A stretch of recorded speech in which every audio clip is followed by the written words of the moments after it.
I feel like women live in a different world. I just wanted some free hotels. I don't think I never really intended for it to become a full-time job or anything. I want to sort of do the other side of it. Is it as idyllic as it's made out to be? People are stingy with their likes these days. Like before, they'd scroll, they'd like, but now people withhold a lot of engagement, or they might be saving it instead of liking it. So just like a simple tap makes you feel very appreciated. Do we have to live like someone to empathize with someone? I don't think you do. You could be the most beautiful supermodel in the world and people will tell you you're ugly just for fun. So you're like also conditioned from a young age. Don't trust the man. I could definitely see someone being quite offended by a lot of the things that have been mentioned. I'm not going to give you dating tips. I know this conversation is taking a strange turn. Guys, we do everything every day, guys.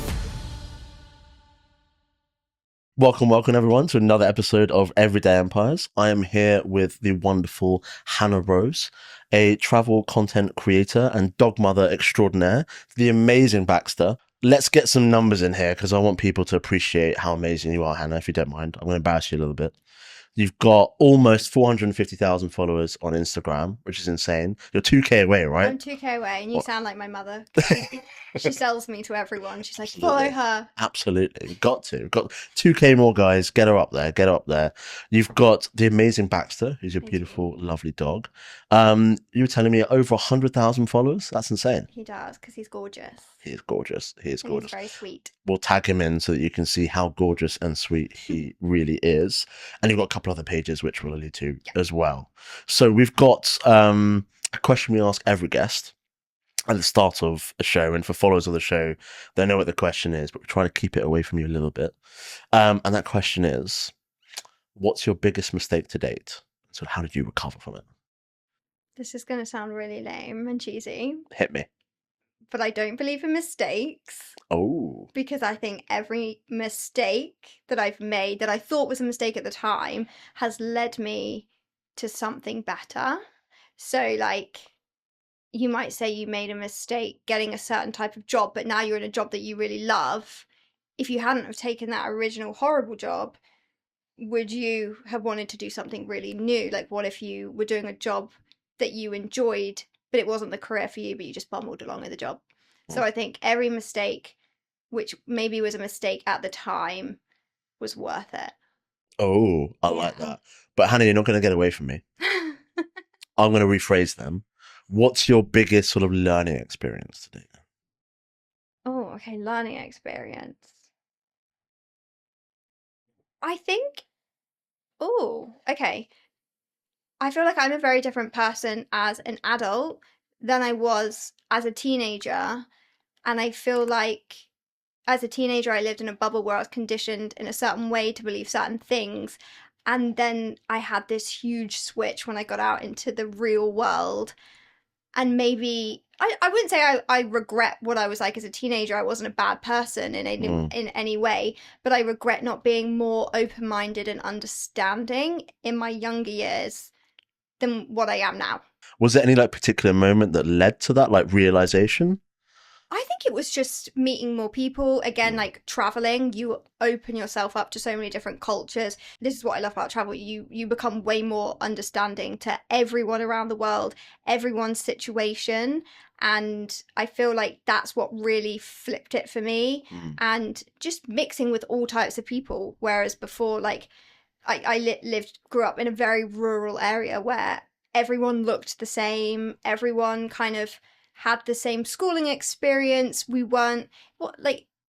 just didn't know about the other side of life. Whereas I've become exposed to other ways people are living, and I just can empathize with them rather than be ignorant to that and what they're living as. I really resonate with a lot of that because I think as you grow up and you mature, you do see more people, experience more people. The big one for me was university. So I went to an all-boys school. So up to the age of 18, like the other half of the world was a complete sort of mystery to me. All I knew was my mother, who was wonderful, and that I didn't have any sisters. I had like some cousin sisters, but they were very young. So when I was going to university, I was sort of like, I don't even know what it's like to have like other girls in a class. Yeah. How's that going to be? But these little silly things, over time you grow out of, but you experience. But that's one of the great things about university is that you cut through a lot of that, and you experience more cultures, different people. We had a very strong contingent of Germans in my year group at university, and they're awesome people, so much fun. So I learned a lot about Germany, a tiny bit of German, but don't ask me to say any. Yeah. But it was a lot of fun. And then, as you say, when you start expanding your horizons and you meet different people, different languages, and of course, different ways of doing things, i.e. culture, oh my gosh, it must be incredible. Yeah. Yeah, and it's interesting you said about the Germans at uni, because we had loads of Irish people at uni. Oh. There was a huge amount of Irish people in my university, and I knew nothing about Ireland. And I would hear like little things about what they'd say about English people, and I didn't understand what all that was about, like whether it was banter, whatever. And then when I visited Northern Ireland and I learnt so much about Ireland and Northern Ireland, even just that was eye-opening within my own country. I know it's Northern Ireland, but it's part of the UK. Knowing that certain things were going on in my own country that I had grown up for 25 years not knowing existed, not knowing we had these issues in this country, because I feel like the media is so looks at all the other countries that are not us. They don't touch on our own troubles. They look at everybody else's, to the point where you might feel not like you're better than anyone else, but you live in this secure place. Nothing bad can happen here, when actually bad things are happening on the doorstep of the people that hold the same passport as me. Yeah. And learning, that's just one example of learning about other people. And when I was at uni, I would learn about their culture, but I still didn't understand it fully until I actually went to Northern Ireland and really learned about it. I'm so glad you said that, because it's probably more prevalent nowadays when you see sort of conflicts all over the world and all this kind of stuff. And I don't know about you, but when you see the sort of the media, the news, they're always like, they're sort of quite scary headlines, and countries going to war with each other, conflict over this, trade wars over that. But sometimes, and it can be quite difficult to separate the people of a nation with its politics and government. And very often, if your only impression of a place is what you read about, in the headlines, you don't actually get to appreciate the people from that place. And so, I mean, of course, you more than probably anyone that we've in the world, having gone to so many different places and seen so many people, when you hear about trade wars between China and the US, but if you actually met Americans and met Chinese people, they're some of the best people I've ever met. They're so much fun. They know how to drink. They have great food, great culture, and you kind of get a bit confused as to why the governments are doing what they're doing. But that's politics, I guess. That's what I love about social media. We are so much more connected to other cultures that the media has lost its grip on the way they influence how people see someone. So, for example, when this trade wars and this tariff issue with China kicked off, there was a lot of people from China who then came onto TikTok, and suddenly, because it was on people's algorithms, because it was a large talking point, a lot of the Americans on TikTok were being served videos from Chinese people who were so eloquently spoken, so intelligent, and so calm. They were like, oh, we've been conditioned to maybe view people a certain way, but actually they're not the problem. Maybe it's our government that's the problem. And I think social media has really opened up those connections. And in terms of like world events, the media can try and hide as much as it wants certain things or try and swing things in certain ways. But once it makes it onto the internet, it gives people power again, and it gives the unheard more power than what they ever had before. And I do wonder, the whole TikTok ban in America, I just thought that came at a very interesting time, that suddenly now we're going to try and ban it. And it was like, well, why are you trying to ban it? I get that they were worried about privacy laws and all things like that. But to me, it's up to the people to decide what happens to their data and whether they're happy for their data to go to someone.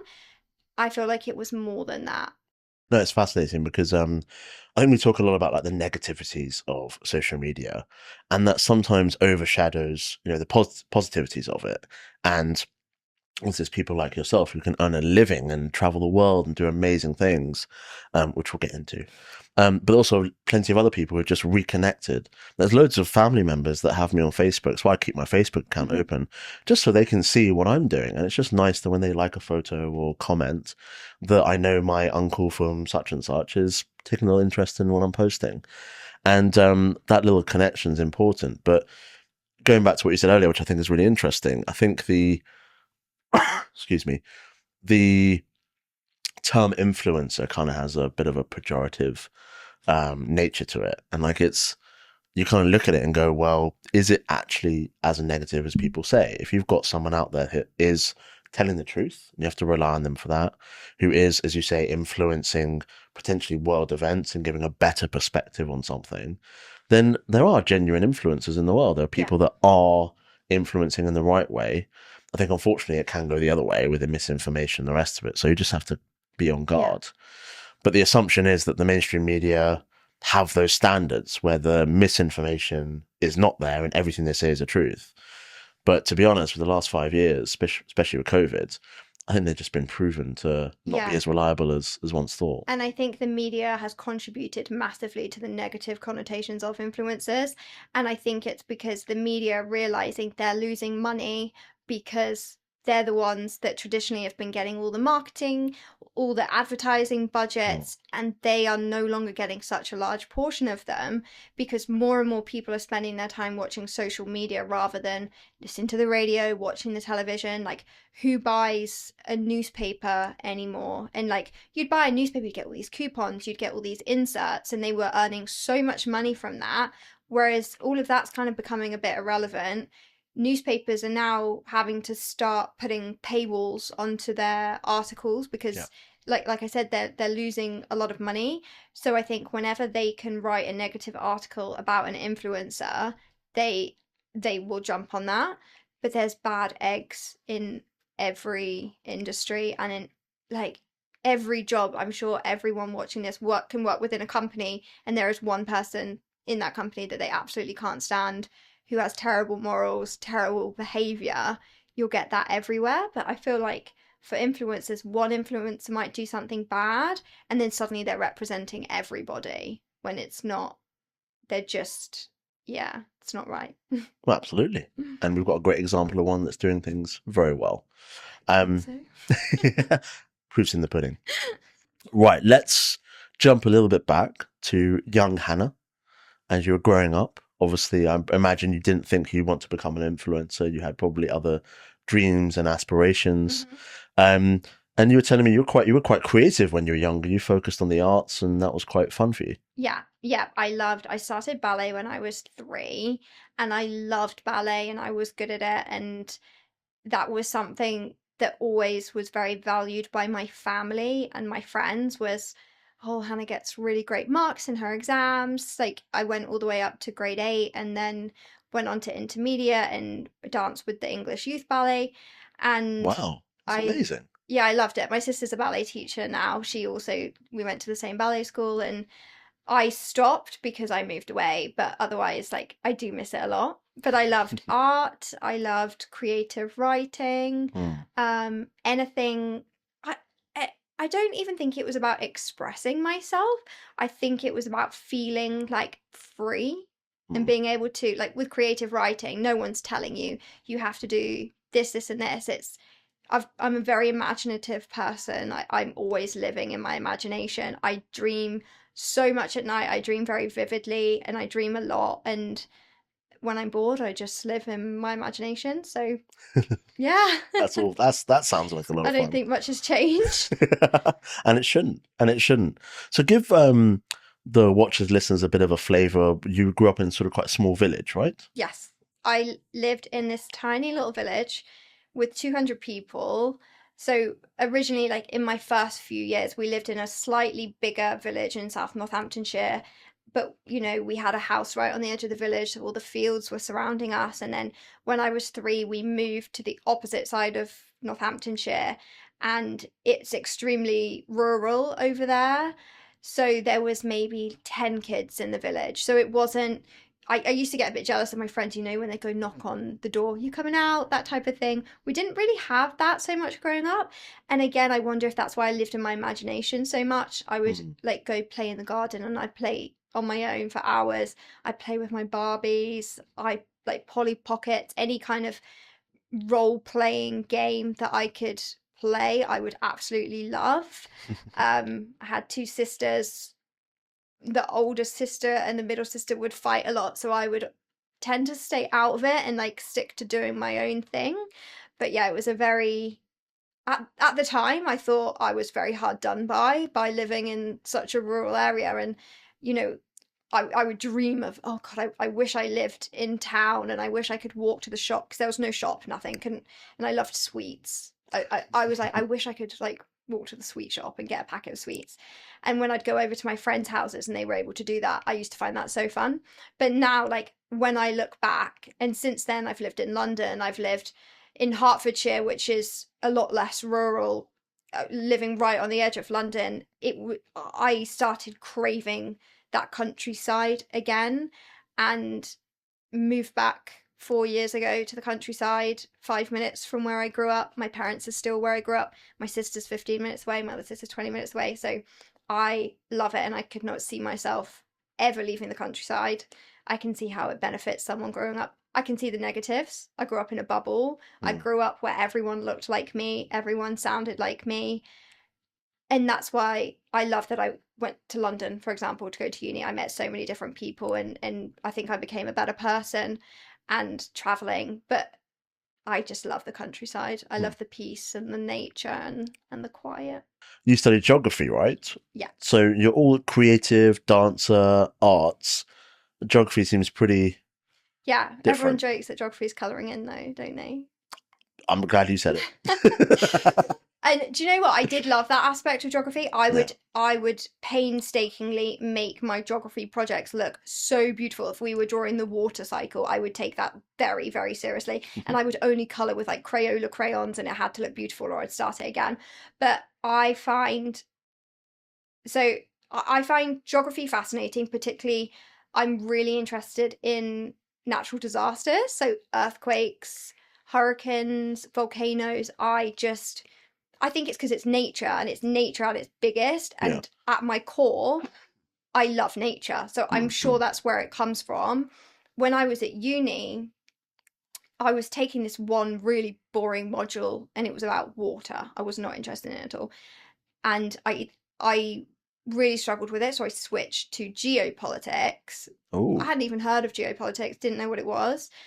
And then that then opened me up to a whole new side of geography that has stayed with me for years, that I'm really interested in, the way that politics works and how geography can affect the world and how the world is governed, and why some countries are rich, some countries maybe not so much. It geography affects everything in life.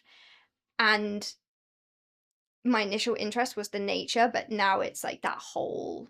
I'm still addicted to geography, and Mm. people find that a bit strange. I will watch all the documentaries on volcanoes. When it's my birthday, I'll ask for books on volcanoes. Like, I love it. I would have loved to be a volcanologist, Oh. but I can't do science and I can't count. So I don't think that would be the So career for me. travel content creator was the Maybe I next should best become a thing. photographer of Oh. volcanoes. Why not? New career coming. Well, anyone that's checked out Hannah's Instagram page, they're beautifully shot, I do have to say. Thanks. I know there's another friend of ours that helps you with that, but Yeah. of course your eye is key in this. Yeah. Maybe you can switch to the volcanoes. You never know. Yeah, maybe. And Yaz, who we're talking about, who a lot of my followers know, she can shoot volcanoes with me, She because can she do. likes volcanoes Well, too. sorry, Yasmin, you've been dragged in now. So And we really good want to go luck. to Guatemala, which is famous for its active volcanoes. Oh, really? Oh, how exciting! Yeah, you can like do a sunset walk up the volcano. Then it gets dark. the volcano erupts and you just see all the red lava, and I could imagine nothing better. How exciting. I know.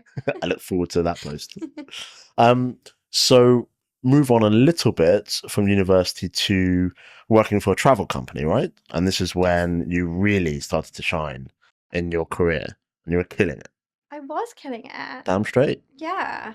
I worked for Kuoni Travel, which is one of the biggest luxury tour operators in the UK.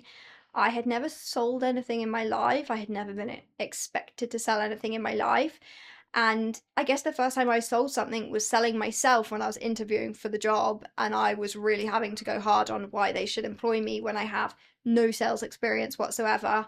But at that company, what they nurtured more than the sales experience was your travel experience. Because if you've been to a destination and you know it really well, you can sell it really well. And I always say, like, everyone is a mini influencer in their own life. You might go somewhere, Guatemala, and tell your friend how much you loved it, how amazing the experience was, and they'll be like, I will go book a holiday to Guatemala. So I ended up getting that job.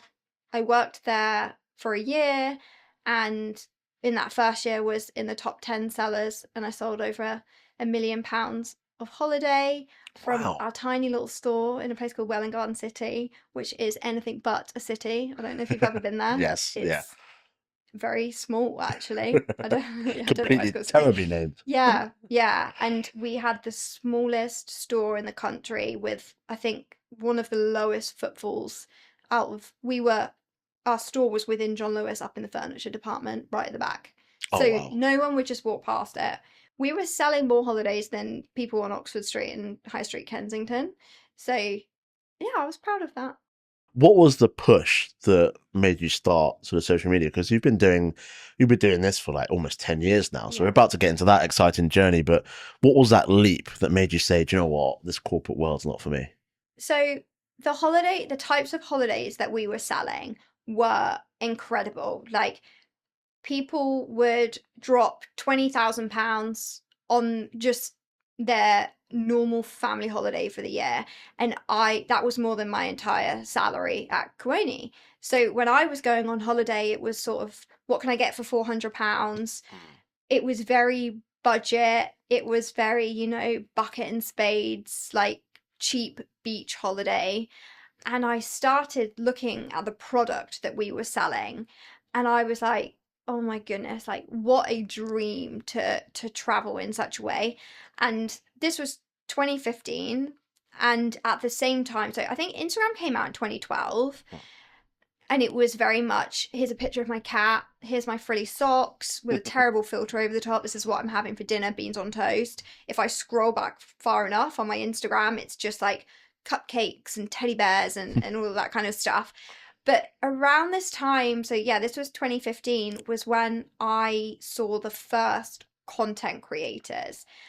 They weren't called content creators at the time. I don't think they even had a name for what they were doing, but they were traveling the world and taking amazing photos and trading those photos with hotels in order to get a stay. So they might be staying at a hotel that was £1,000 a night, which was so far out of my remit. I'd never been on a holiday like that. But they were getting it for free. And I was like, well, I love travel. I love, like I said, art, creativity.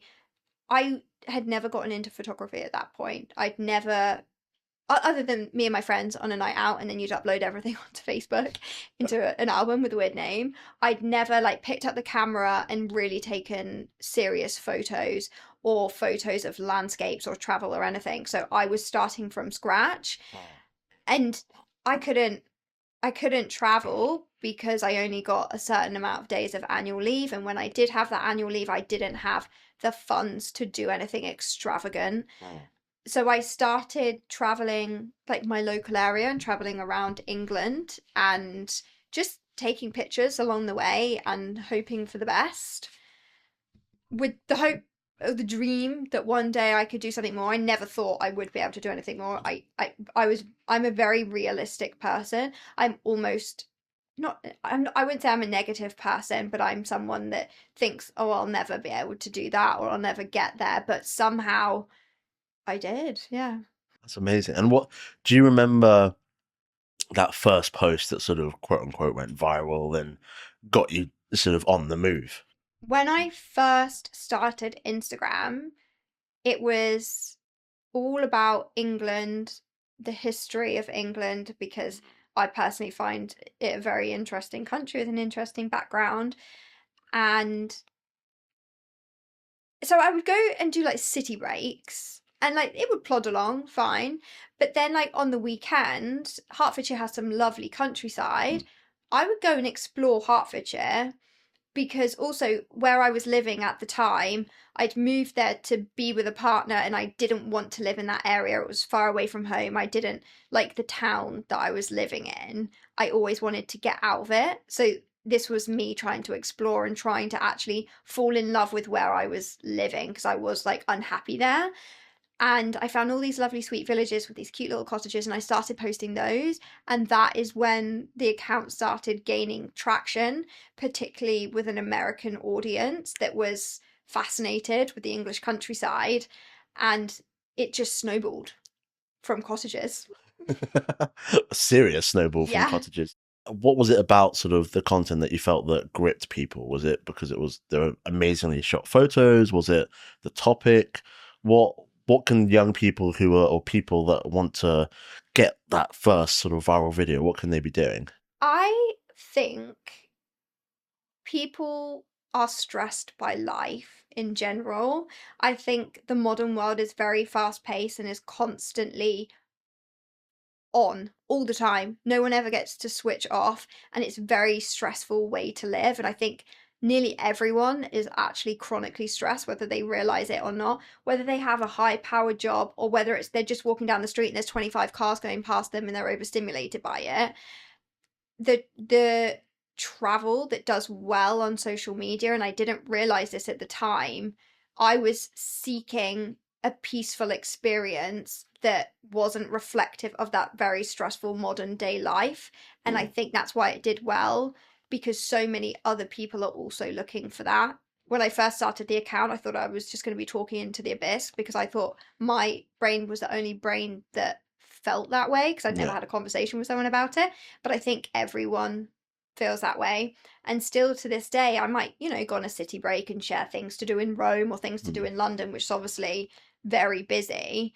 But I love to find accommodation and destinations that scrape everything back. It doesn't have to be luxury anymore. I think I was chasing this idea of wanting luxury travel all the time, but actually, what I love is a tiny little French house in the French countryside. It doesn't have to be fancy, but it has to have a beautiful view of like a field with wildflowers or something. That's what the luxury to me is, peace and quiet. Now, didn't realize that at the time, but I think that's what people are seeking.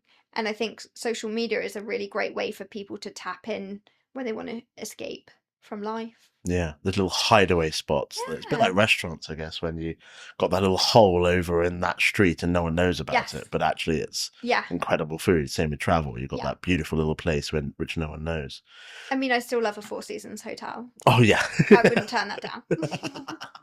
Anyone that's going through your Instagram page, they'll see that of course you give some great content, but it's in the captions and you know where you're going. But clearly you focus on like the visual side of things as Yeah. well. Do you think that's particularly important when you're posting content? Do you know what? When I first started out on Instagram, it was, I think, partially the captions more Mm. so than the visuals that appealed to people. So when I first started out, until I got to maybe like, until it became COVID and COVID chronically burnt me out, I would write all about the disasters that would happen on my trips. And all of my captions would be, I went to this beautiful place, but my fake ponytail fell off in front of a tour bus of tourists and it was really embarrassing. Or like all the little things that happened to me that were like just little embarrassing or disasters. I would write all of that in the captions. And I remember like when I would work with brands at that time, they would say, "Oh, that caption's too long. Can you like cut the caption down?" And I would say, "But that's why my audience likes my content is they Mm. like the captions." And they were like, "No one reads that long." I was like, "Yes, they do, because if you read my comments, they're responding to everything that's in the caption." And yeah, so I think you have to have some reality to the travel inspiration, because sometimes you can chase the visuals and the perfect visuals, and yes, these places really are that beautiful, but not everyone can wake up at 6 in the morning and get that street in Barcelona empty, or like not everyone can has the opportunity to travel outside of school holidays and see Venice without all the tourists. They have to travel within those timescales. So I think you have to be realistic with the travel that you're posting and people's real experience of being there. And I would always use the captions to caveat what I was posting. And I think people liked the contrast between, okay, that's like a perfect picture, but Yeah. read her caption and she didn't have the perfect time. I would have a great time, but I just attract disaster for some reason. I think a lot of people, when they go on holiday, as you say, it's not perfect, right? There's, if you've got kids, someone's running around, you might lose one. Yeah. You will hopefully find them again. Or you found this hotel and like you had a leaky room or the Yeah. shower was rubbish. And I think a lot of people want to paint like a perfect picture, especially on social media, how amazing everything is. Yeah. But I think to talk about what we talk about on this podcast, we want things to be more authentic and relatable. Yeah. That's probably where your content shone through the most. Yeah. And I think there's a huge shift, even more so now than ever. And it's not even just about the captions, it's about the content people are sharing. People want to consume the reality. I mean, they still, like I said, they still want that break from reality, but authenticity is valued very highly these days. Mm. And you have to get that across in your content somehow, because it's not fair to make something look perfect, because someone watching might then feel bad about their own trip or their own life. Like when I go online and I go on my personal Instagram and I see what my friends are posting, and they might post this amazing picture with their husband and be like, "Oh, I love him so much." And I'm like, "That's not what you were saying to me yesterday. He was driving you insane." I always want to keep that reality of what really happened. Like sometimes people get annoyed by that. Mm. They're like, "Why are you so disastrous? You're so disorganized. Like, do better." But I'm like, "But this is who I am as a person. I tried my hardest, and it all goes wrong often." And goes right often as well. Yeah. Yeah, nothing has smited me down yet. And this goes back to when you asked about the mistakes. There's so many travel mistakes that I've made. Like, for example, I left my entire backpack on a train in Italy once with my laptop, my drone, my camera, Oh no. my money, um, 2 hard drives, and I was absolutely bereft, because this happened at 2:30 in the afternoon. I had to get on a cruise ship for a paid job at 3 p.m. The cruise ship was right there, and my bag was 40 minutes going to like up to Tuscany, and there was nothing I could do about it. The train lady wouldn't help me, and I had this decision: do I get on the cruise without my bag and do the job that I've been paid to be here for, or do I go get the bag and miss out on this opportunity? So I just got on the ship, hope for the best. It was the wildest 10-day thing that happened. The way that I got my bag back in the end, it was not a straightforward story on how I got it back, but I got it back. And whilst I was kicking myself for doing that, because the main things to me were the 2 hard drives that were in the bag, it was about 2 years worth of content and really hard work that I hadn't backed up. After that, I now have this like process on how to back up all of my content. Mm. I have insurance for everything. So that was a horrible experience, but I really learned from that how to do better going forward, in case, because I know that I will continue making those mistakes. It's part of my personality, but I don't want it to become an absolute disaster. Yeah. So I learn every time from a bad situation how to do better. Well, touching on that, do you have sort of any I'm sure it's on your content, but we've got you here now, Hannah. Any tips and tricks for travel? I mean, just what people can do, maybe like 2 or 3 tips that I'm the you worst always. person. I'm the worst person to ask that because I'll get to the airport and be like, I didn't book my flight. Okay, so print everything out. Print Oh, out all of your documents, all of your confirmations, your hotel confirmations, because what if you lose your phone? Like all of my bookings are on booking.com. All of my flight bookings are like in my email or like within the app on my phone, right?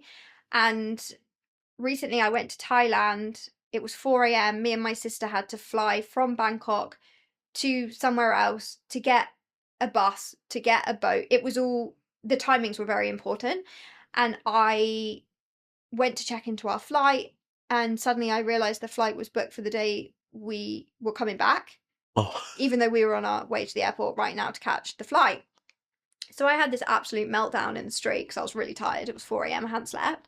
I was like crying, and I was really being mean to myself for this happening.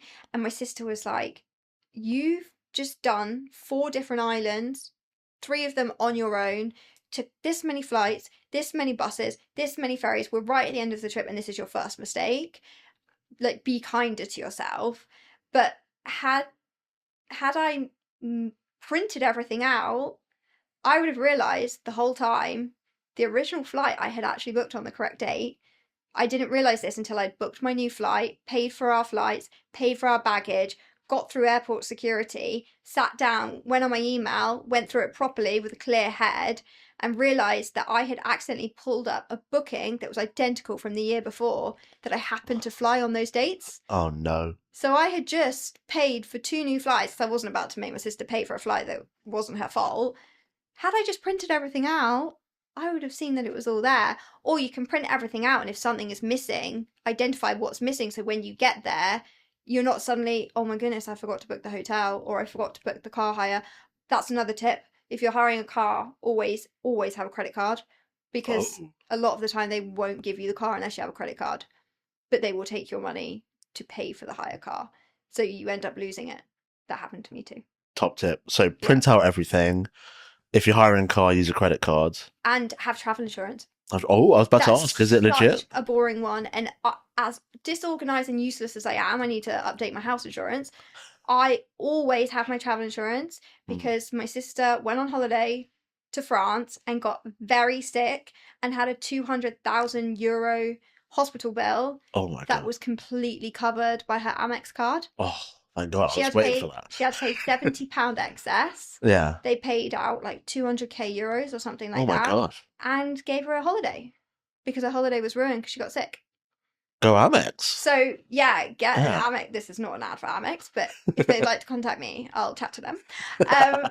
But have travel insurance, whether that's through a credit card or I think my travel insurance is through the post office, and it covers me for like £10 million worth of healthcare, and I think that's the most important part of it. It's not like, I've missed my flight, I need £500 to cover it. It's if you have an accident or get sick, when like my sister is like the healthiest person in the world, and like she nearly died on that trip, but it was all covered, and she was able to then go home and recover without the stress of where am I going to get 200,000 euros to pay for this, because people go to America without travel insurance and then their lives are ruined. What kind of tips would you give to someone that's just starting out and they just want to do things, broadly correct? So the biggest mistake I see people making is starting an Instagram account, posting on it for a month, getting mad that they didn't go viral or that they didn't get 10,000 followers in a month, and quitting. That's not how social media works. You're not going to suddenly, well, okay, if you are in that top 0.0001% where you just post a random video and it goes viral, that does happen to people. That is very lucky when that happens. I'm sure there are so many hilarious people on the internet that never get their videos even seen. What, they could be funnier than, I don't know, the comedian with 10 million followers.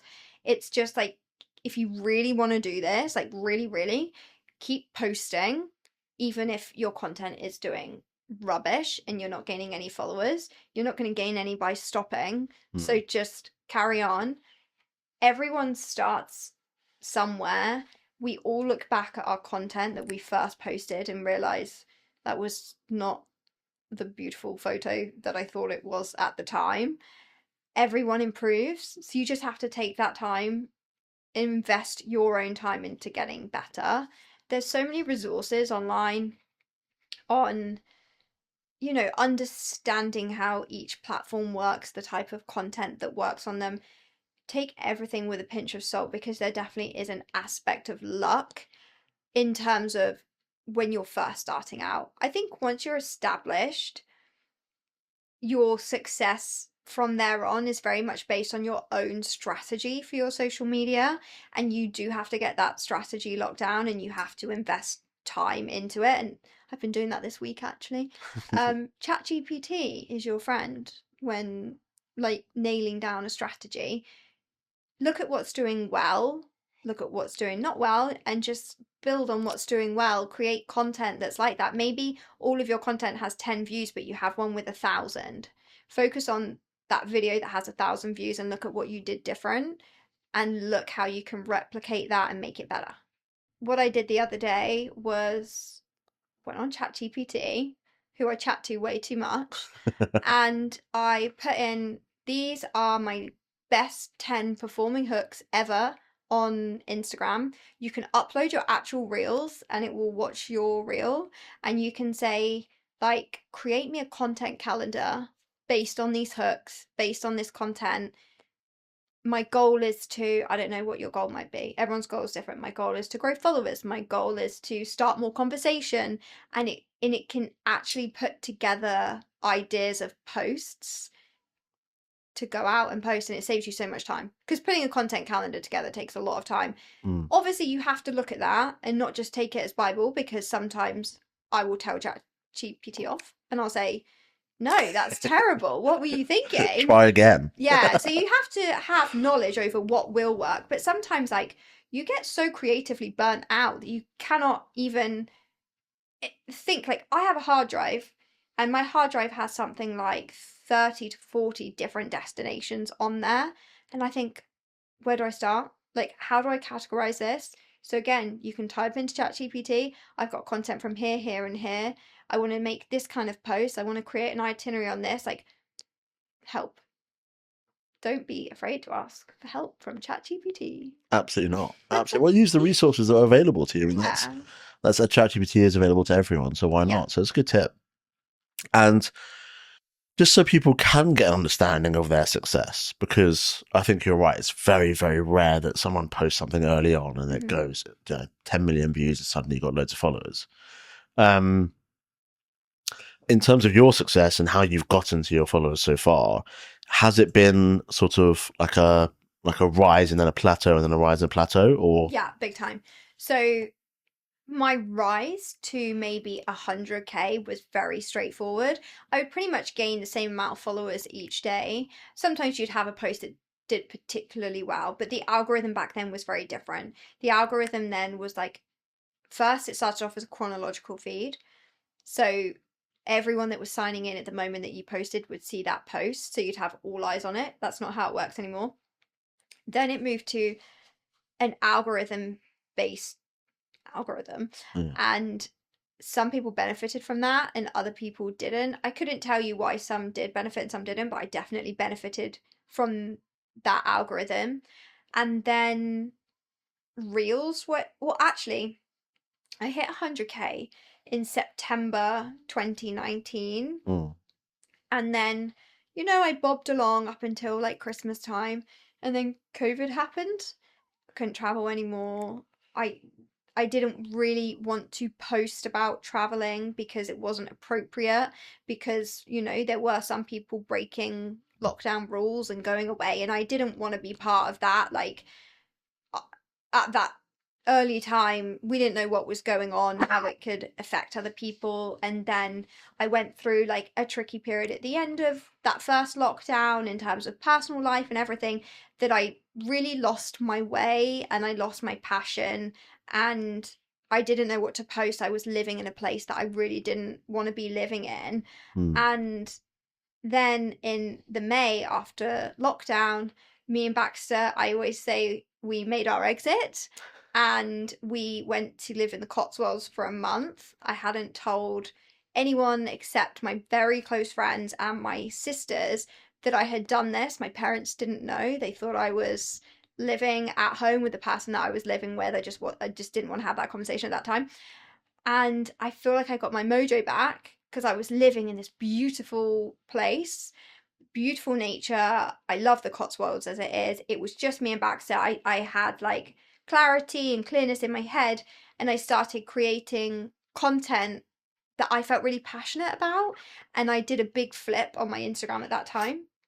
So my Instagram had been very 90% of it was Britain, 10% of it was Europe, historical Europe. So I would go to like medieval villages in Italy, medieval villages in France, and I love them. But I do love the beach. I do love a luxury hotel. I have more interests than cottages and history. And I'd made this massive life change of actually, I'm going to change what I've been doing for the last 12 years or whatever, 14 years, I think it was. And I'm going to do what I want to do.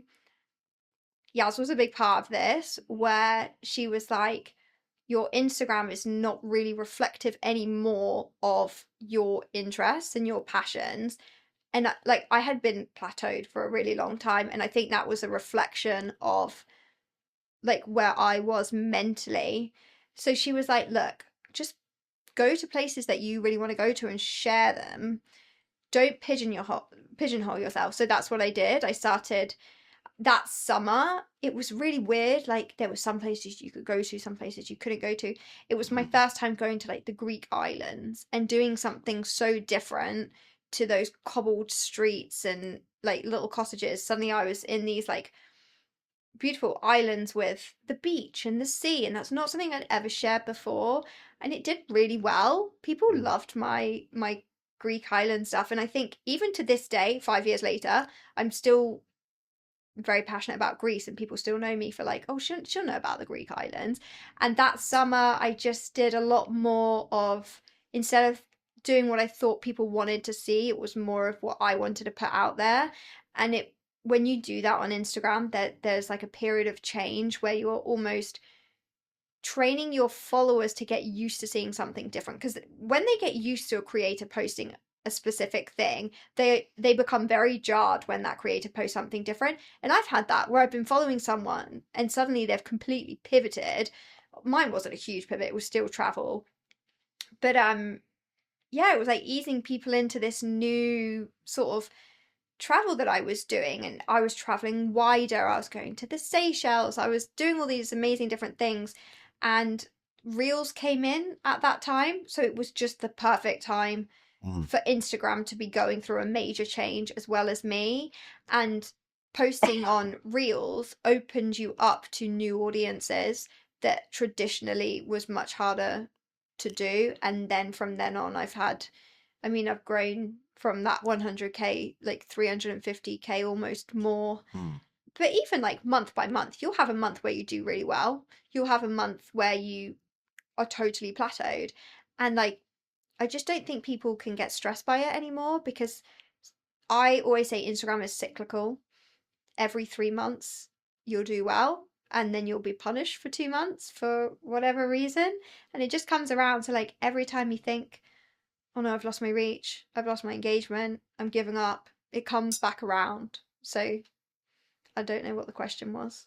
No, that was I've well. totally lost the question. Wherever we are is the Yeah. place we're supposed to be. Yeah. So no, I think it's really interesting for people to hear about the journey of influencers and content creators, because I think you're right with sort of what you said earlier about people chasing that high and like that quick win. And they're not treating content creation as a genuine business, something to take seriously. And what you mean by serious is being consistent, staying true to sort of, an authentic message, staying true to yourself in terms of what you want to be doing, and keep at it. And there will be a portion of people that will enjoy that. One of the big reasons why I wanted to invite you, Hannah, was because not only have you obviously had some success in this field, and it will continue, I'm sure, but it's also that I wanted to ask you one question, which was, do you see yourself as an entrepreneur? Oh, now I'll get philosophical again. Well, hey, we can go philosophical. Okay, objectively, technically, probably, yeah, I am, because I saw a passion that I could turn into a paid passion. And I spent a lot of time learning how to do that, because you learn how to, do your Instagram, you get your head around these platforms, but then suddenly you've got an accidental business that maybe I just wanted some free hotels. I don't think I never really intended for it to become a full-time job or anything, but it did. And I had to learn how to run a business and how to run a business on my own. So I guess technically, yes, am an entrepreneur, because I want to grow that business and I Mm. want to, expand revenue and income streams and see what I can do with it. Traditionally, I didn't think I had a business mind. Now I think actually maybe I do, because I've been doing this for nearly 10 years and I'm still floating and I've never lost money and stuff. So yeah, I am an entrepreneur, but internally it's really hard for my brain to allow me to realize that I got to that point, Yeah. because I Yeah. never thought I would. The content creation life sounds like quite an idyllic one. And you have an amazing life, Hannah, if you don't mind me saying. Yeah.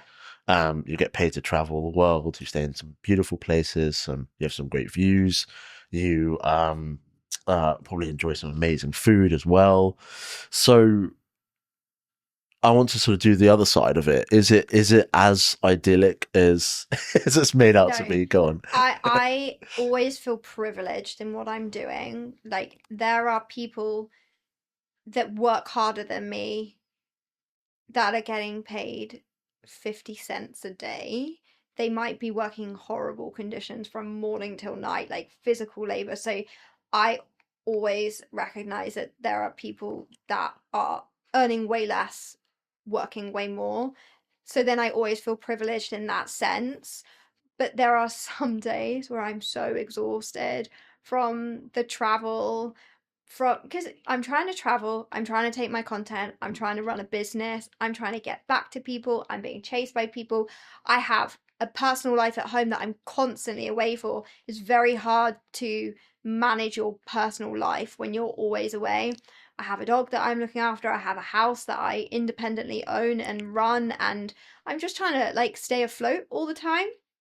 And sometimes, like, because I'm a very anxious person, and I've had anxiety for the longest time. And I think sometimes I have to really sit and rationalize with myself and pull myself back down to earth and be like, no, you are living what so many people's dreams are. And when people talk about the point of life, so many people have their own ideas on what the purpose of life is.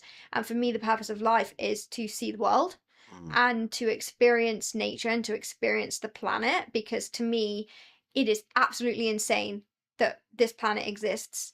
We happen to be in a universe where we are just so perfectly placed that we can live this life. So I think sometimes I find it really hard and I can get blinded by that. But I think I've become so much better at rationalizing with myself of, no, wait, I need to live in the moment. I Mm. need to really enjoy this. And I've changed my travel style over the last few years, where I'm trying to do a bit more slow travel. So instead of, say you go to Italy, you want to tick off 10 different places. Whereas I'm like, okay, let's do three and really immerse ourselves in those places and really enjoy them, travel slower. Let's have a long lunch. Let's really experience these places, basically. So it is a great life. And I think to be a content creator and influencer is a very privileged life to live, Mm. but it does come with a lot of stress. We're doing everything on our own. I don't have a team. I have my friend Yasmin, who helps me. Firstly, she keeps me sane. She comes on trips with me. She helps me, because you're swapping between cameras and all of this. She helps me a lot. But mostly, like, yeah, we're just on our own trying to stay afloat. But it's being able to rationalize with yourself and grounding yourself, I think, is really needed in this Mm. career, because you can also get used to this career. you can get used to going to the Four Seasons and, someone takes your bag and then you book your own holiday. And I am a bit more stingy with myself. I'm like, oh gosh, I'm paying for this. I'm Yeah. going to get the most basic room at, this hotel. And then I'm moaning because I'm having to drag my suitcase across the cobbles and up the stairs. And I'm like, oh, why am I moaning about this? I'm still like, it's amazing. So you really do have to ground yourself and realize like what you're doing is great, but it's not normal. It's not Mm. what everyone else is experiencing. And as hard as you find some days, there are plenty of people finding those days way harder, and rightfully so. You've mentioned finances, so I think it's worth touching on Hmm. that. But just before we delve into it, I want to take a small moment to recognize Yasmin because she is awesome. She helps us with all our content. We should put a Um, picture up here. we're going to put your picture up right here, Yasmin, and we're just going to just share some love for you because you are amazing. You help us with a lot of our bits. You keep me in check with some of my rogue ideas, and you politely tell me that I'm quite stupid, which I'm very grateful for. And it sounds like, of course, with Hannah, your amazing friend, Yeah, best she friend. helps you. Yeah, What a woman! yeah, What a woman! yeah. On the finances, what I would like to understand is how do you make money? Okay, so the biggest way that I make money is through brand campaigns. So I might get an email from, let's say, a hotel chain, a big hotel chain, and they say, we want you to promote our hotel to your audience. We want a reel, we want a carousel, we want 3 stories, we want the link on the stories that people can, like, click on to book. And they're the biggest budget campaigns that come in. I mean, I would say they can range anywhere from 5 to 20K per campaign, depending on, the brand and the deliverables. Um, I run a blog. Mm. From blogging, you can. Do you know what? I don't have ads on my blog. Everyone's like, you need to put ads on your blog, but I like to keep my blog like. Nothing annoys me more than when I go on a website and there's loads of pop-ups and ads and I can't. I just go straight off it. So I don't necessarily want to do that on my blog. I want it to be an enjoyable experience, but I'll get affiliate bookings. So people might book hotels and things through the links in my blog. And then a big portion is content creation. So I might work with a brand. They're not wanting content on my feed. They're not looking for promotion. They're looking for social assets that I can make for them that they can then use in their own marketing. Okay. And that is becoming more and more popular. I know we touched on like the media earlier and how they're losing out to sort of social, and more brands are realizing that they're getting more eyes on their advertisements through social media than they are on like a big TV ad or, in-flight entertainment or even a magazine. So content creation is actually my favorite aspect of all of it because I Mm. don't have the pressure of performance in terms of like, when you post an ad, you get nervous. How many likes is it going to get? How many comments is it going to get? Because the brand obviously want the best engagement and the best views. Whereas with content creation, I can create really authentic content that I love for that brand, send it to them. They can have it, then I see it, on their feeds, and I feel quite proud that it's on there. Obviously, I'm doing all of this content creation and Instagram now, but like my goal for the future would be to have my own agency where we're looking after all their social strategy, we're looking after their content libraries. That's my goal for, I don't know, 10 years' time when I really am just not wanting, maybe I'll ticked off every country in the world and I'm like, right, I can stay home now. I would love to run an agency that focuses more on the strategy side of things. So that's something I'm looking at the moment to get more into Mm. because I'm very into strategies. Amazing. Yeah. Wow.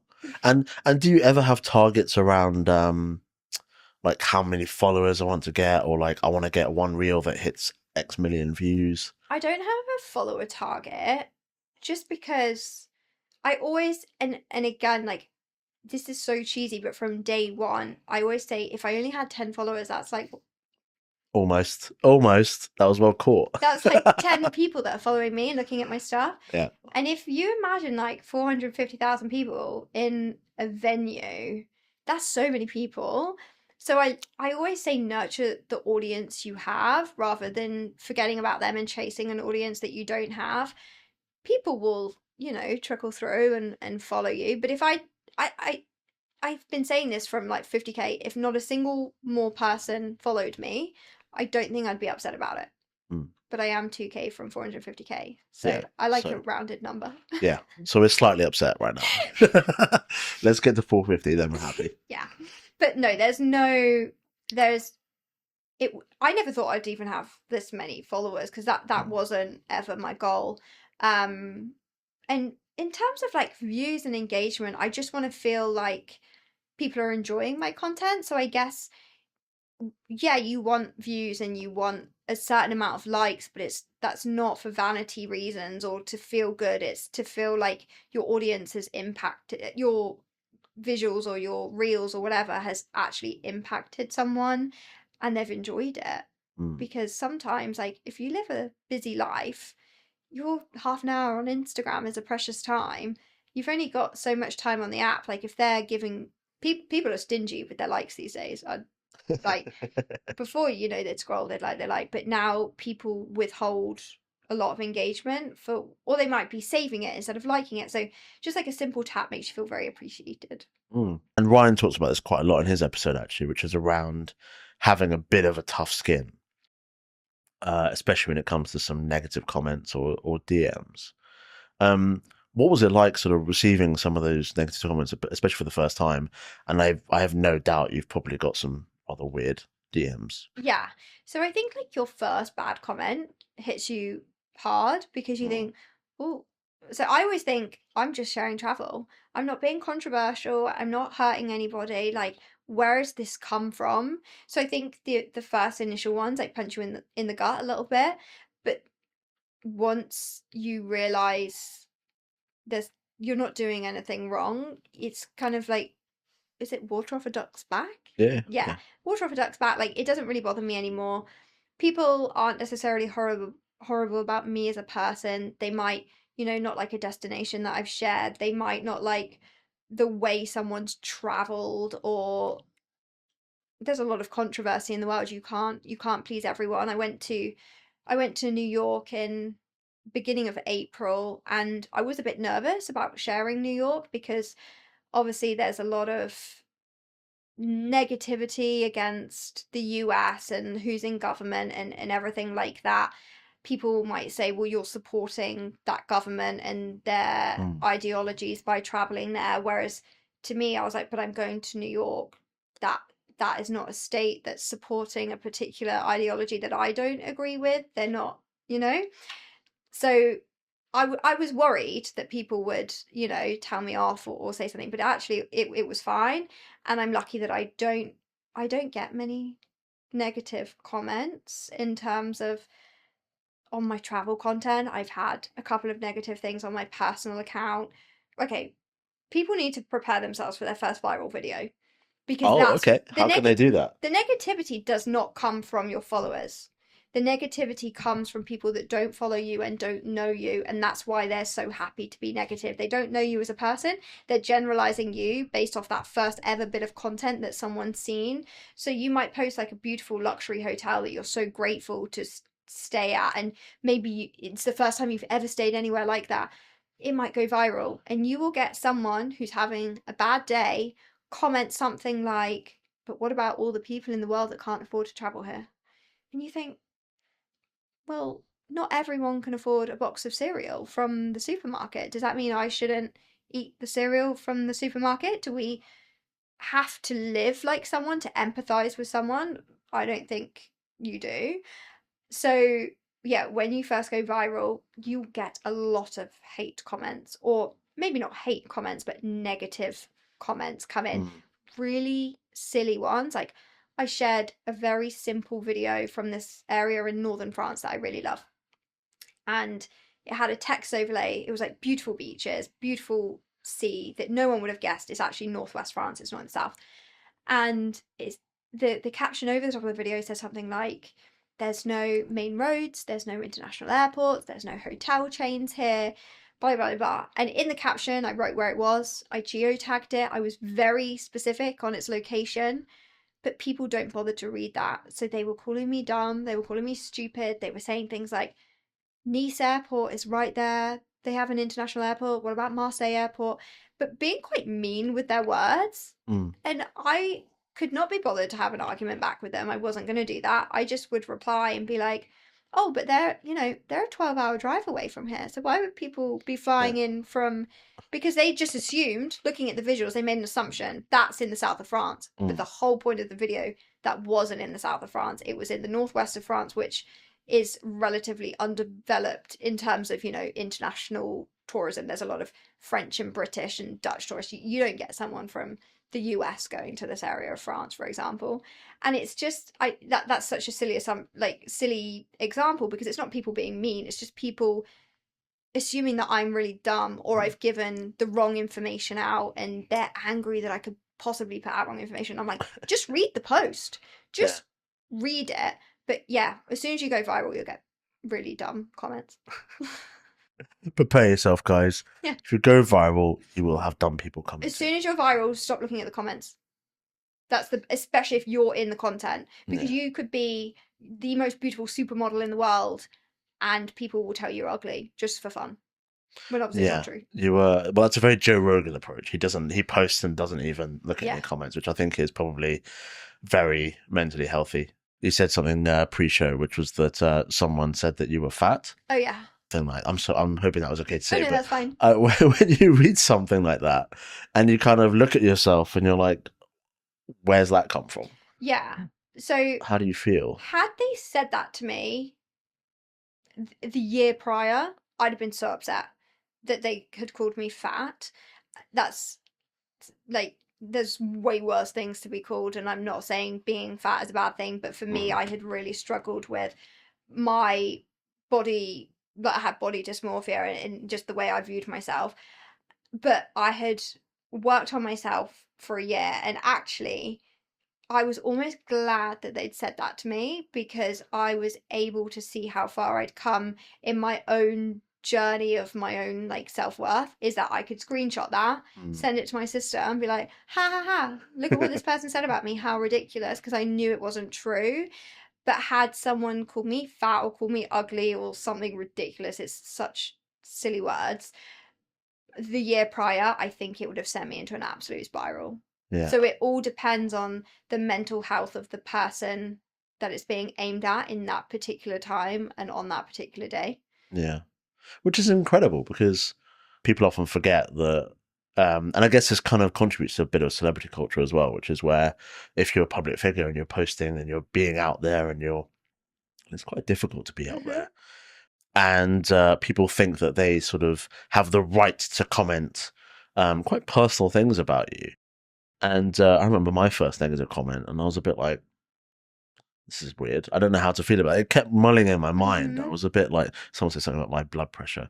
And it was sort of like, it was milling in my mind. And Tilly, who's like the producer for the show, could see it. And she was like, do you know what? Do you want to do like a little video just to kind of tell that guy basically to fuck off? And I was like, yeah, let's do it. And we just did it. Yeah. It's like between us, because she could see I was sitting there and I wasn't in the headspace. I just had to get it out, and we did it. And then she was just like, let's just post it, and it was quite funny. I don't think it did that well, sort of metrically, but for me, seeing it, I kind of watched it a couple of times, and I was like, that's a good performance. I quite enjoyed that. I hate the idea that if someone is a public person, they deserve insane scrutiny. I don't understand it. And that's like, the magazine culture that we grew up with in like the early 2000s, and then the media, like, the male online, like, you're either too skinny, you're either too fat, you're either flaunting yourself because, I don't know, you might be more curvy than you were before and suddenly you're flaunting your curves. Like, to me, that's just insane, but it's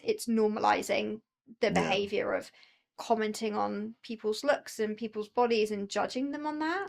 Like, for someone to sit and watch someone's video and to comment something about their appearance is actually wild to me. Did they watch anything in the video? Because how did they come up with that when the video is about something unless someone is sitting there and saying, tell me everything that's wrong with me. Those thoughts should stay in your own head, but those thoughts are a reflection of how that person feels about themselves. Is it one of the things that content creators just have to accept? that it is part and parcel of the job? We do have to accept it because we have no control over it, but we shouldn't have to accept it. It just shouldn't be a thing. Why are people so ballsy when they get on a keyboard? Because they'd never say any of that to your face. So it shouldn't be a thing, but unfortunately it is a thing, and I don't think it will stop. And I think the more unhappy people are, the worse it will get. The more inequality there is in wealth or in standards of living in the world, because what a lot of the time people don't like influencers because they might have a nice house, they might have designer bags, and they're angry about that, so they lash out to the influencer. And it's like, you shouldn't be angry at the influencer, you should be angry at the people that are running the country. Or maybe your boss is withholding a raise from you, and you're working really hard and you feel like you're not getting the credit for how hard you're working, so you're taking it out on the people that have what you might wish you had. Mm. And it is really easy to lash out when you're in a bad mood, but it's also easy to be nice to someone when you're in a bad mood as well. And being nice to someone when you're feeling down, in the end, will make you feel a lot better than if you're nasty to them. Or reach out to someone and say, I'm really struggling, like, how did you get into this? Like, I have a lot of people reach out to me and say, I really want to get into this content creation. I'm unhappy in my job. I have, a similar story to you. I wasn't earning much at all, and I want to do something better. I'll happily help them if they ask me nicely. Um, but yeah, I my face isn't really online that much, and I think Yeah. when there's a face to everything, people have someone to target their attack at. But when there's not really a face involved, they don't actually always feel like they're targeting someone. Mm. So I think that's why I've stayed away from a lot of the negativity. But I've seen it amongst my friends Yeah. that get that negative, and you see it online, like you see it on the Daily Mail. You deliberately sort of keep your face off your content. Yeah. Is that to try to avoid some of the more negative comments, or is it just a preference that you have? I think it's a bit of both. It's like, I've got a thick skin in regards to comments because they're not like painful comments. They're not really aimed at me as a person, so it doesn't really matter. But I know if I did end up putting my face on there, I would be opening myself up to more comments about, I don't know, how I sound, what I look like, whatever, which I know I wouldn't like. But I'm not a confident person in front of the camera anyway. So I think largely that's why I'm off, because I'll have a hissy fit when I'm traveling if someone's trying to take a picture of me and I don't like it. I don't want it to ruin my experience.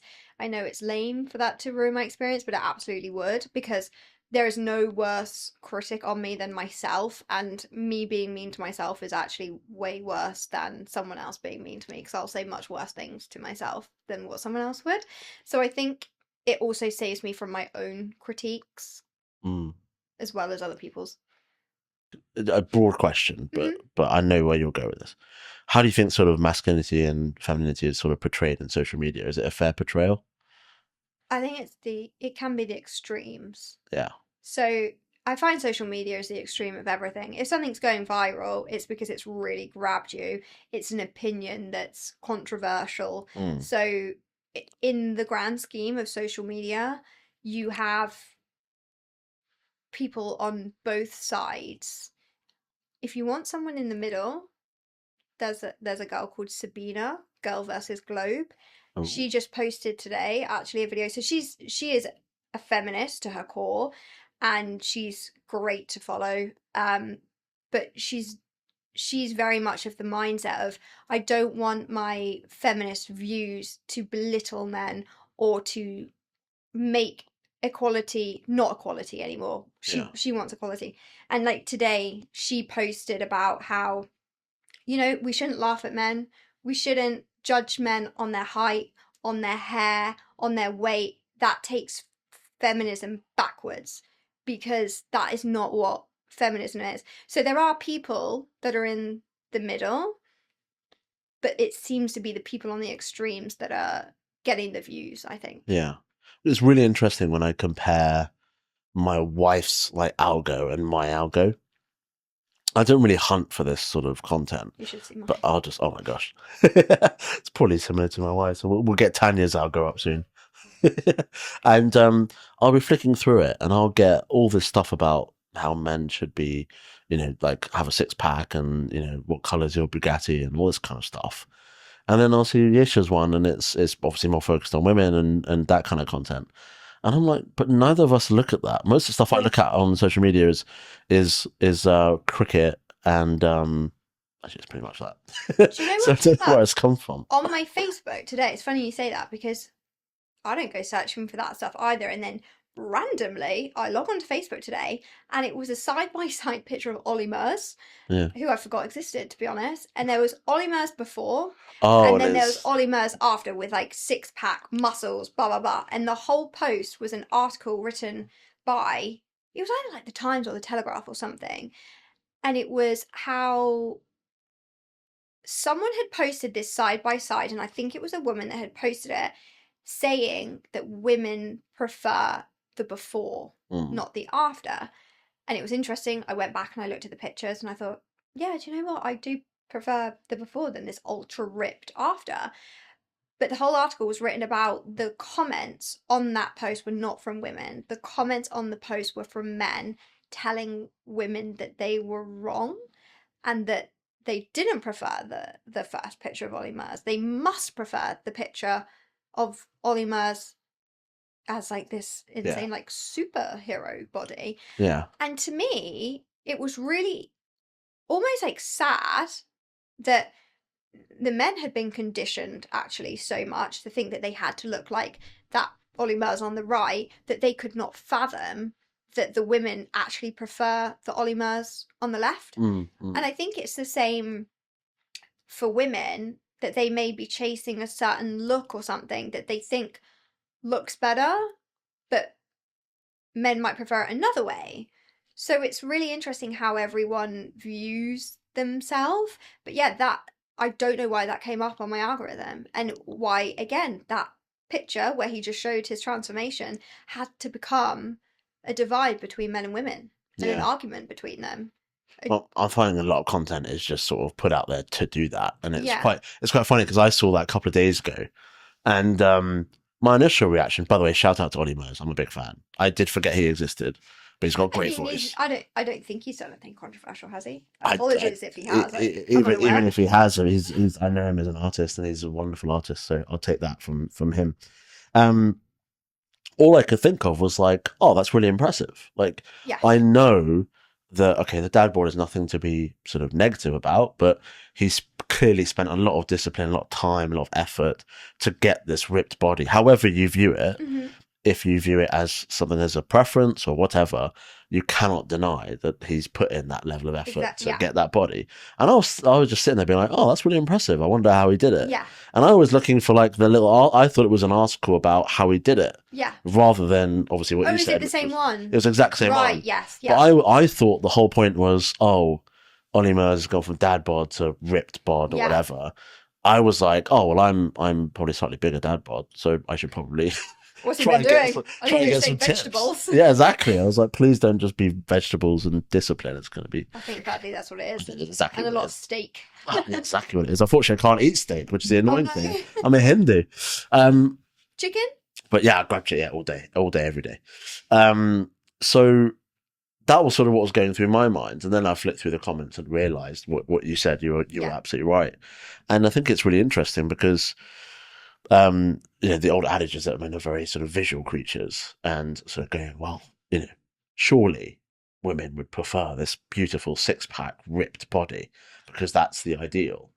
And whenever I've spoken to, I think the issue is probably tainted because she's my wife and probably loves me very much. Well, she does love me very much, but she says, "Sure, I don't like women." Yeah, I don't like ripped bodies.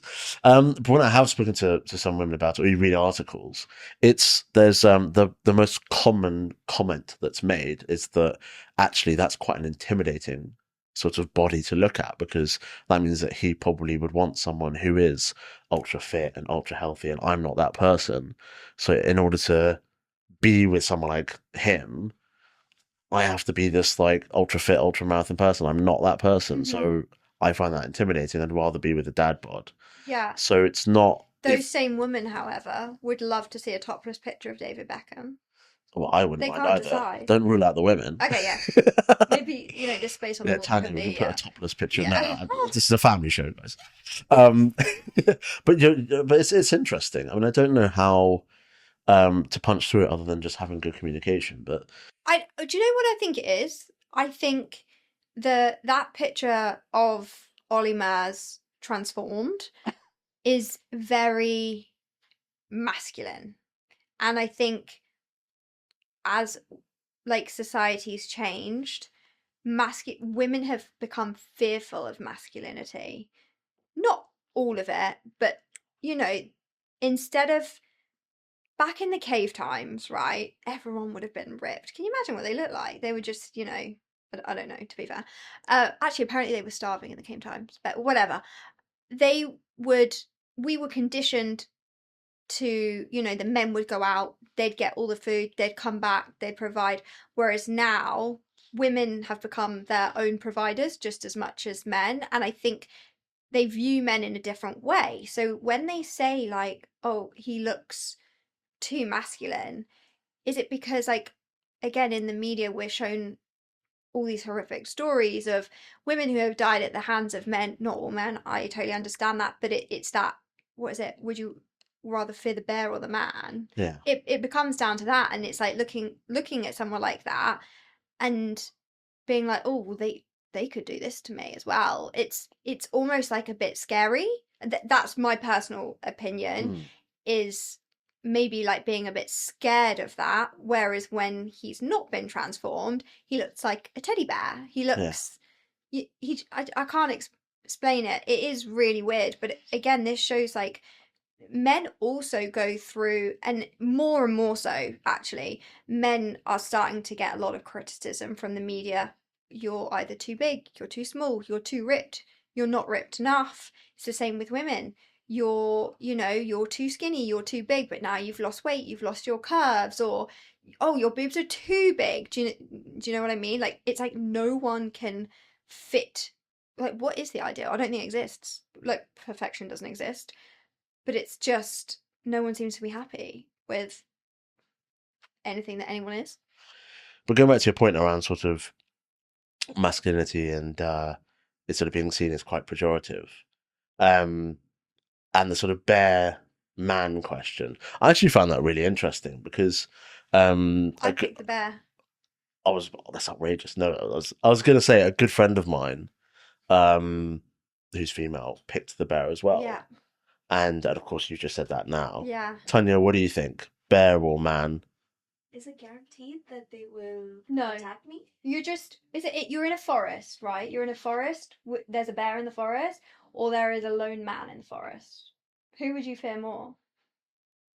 I'm sure some people get mad that I picked the bear. Honestly, like I understand why women pick the bear, but like I personally will pick the man And just hope for the because best. bears are scary, and maybe because I've never experienced that much, um, something really terrible with a man, and I'm sure women have, and I know women who have. Mm, So just for that reason, the bear, yeah, The man. not the man. Yeah. Yeah. But I absolutely understand. I understand why. yeah. But what was really interesting is that when I heard from my friend who said the bear, I got quite offended because I was a bit like, what if I'm that lone guy?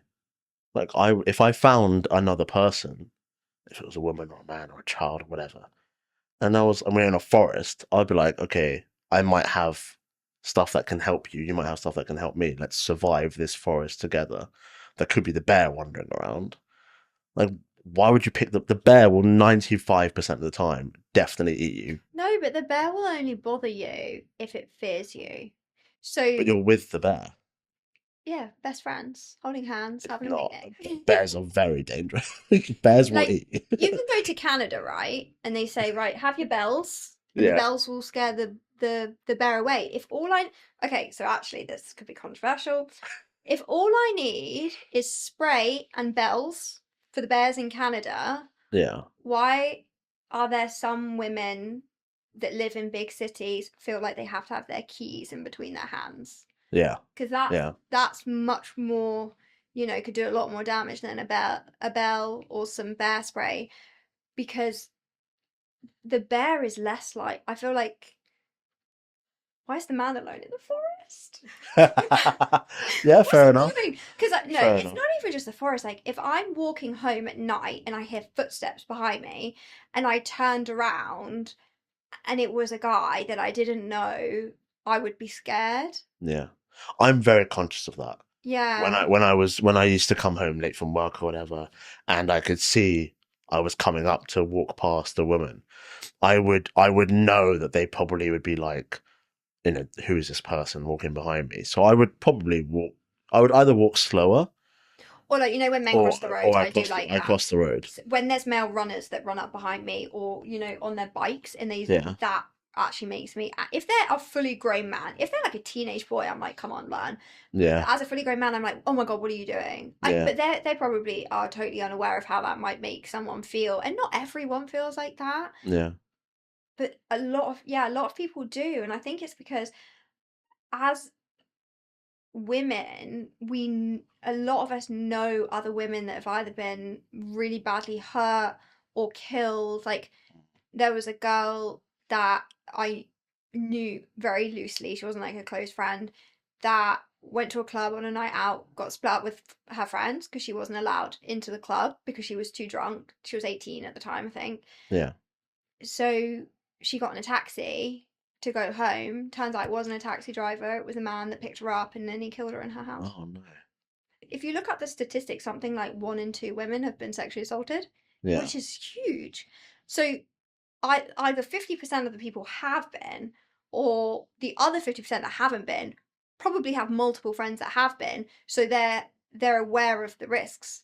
Like, if you had a friend that went drunk driving and crashed and died, not that you'd go drunk driving anyway, but say if someone was, did that on a regular occasion, then someone close to them died of drunk driving, Yeah. hopefully that would make them never do it ever again, because they know someone that it happened to. So I think there are so many people that have had a bad experience and they're scared of it happening again. I completely get where you're coming from. I completely get it. I think where I come from is that, okay, there's obviously, again, you're absolutely right. There are people that have had really bad experiences, like really horrible experiences with men. I get it. Like, unfortunately, some of my friends have gone through those, and I can see them. They're so, yeah, I can see why they're quite afraid of some men. I get it, but like I think one of the stats was that the majority of women would pick the bear. Yeah. And I think that's when I was a bit like, okay, my friend, I didn't know she had any experiences, or if you guys had experiences, that's fine.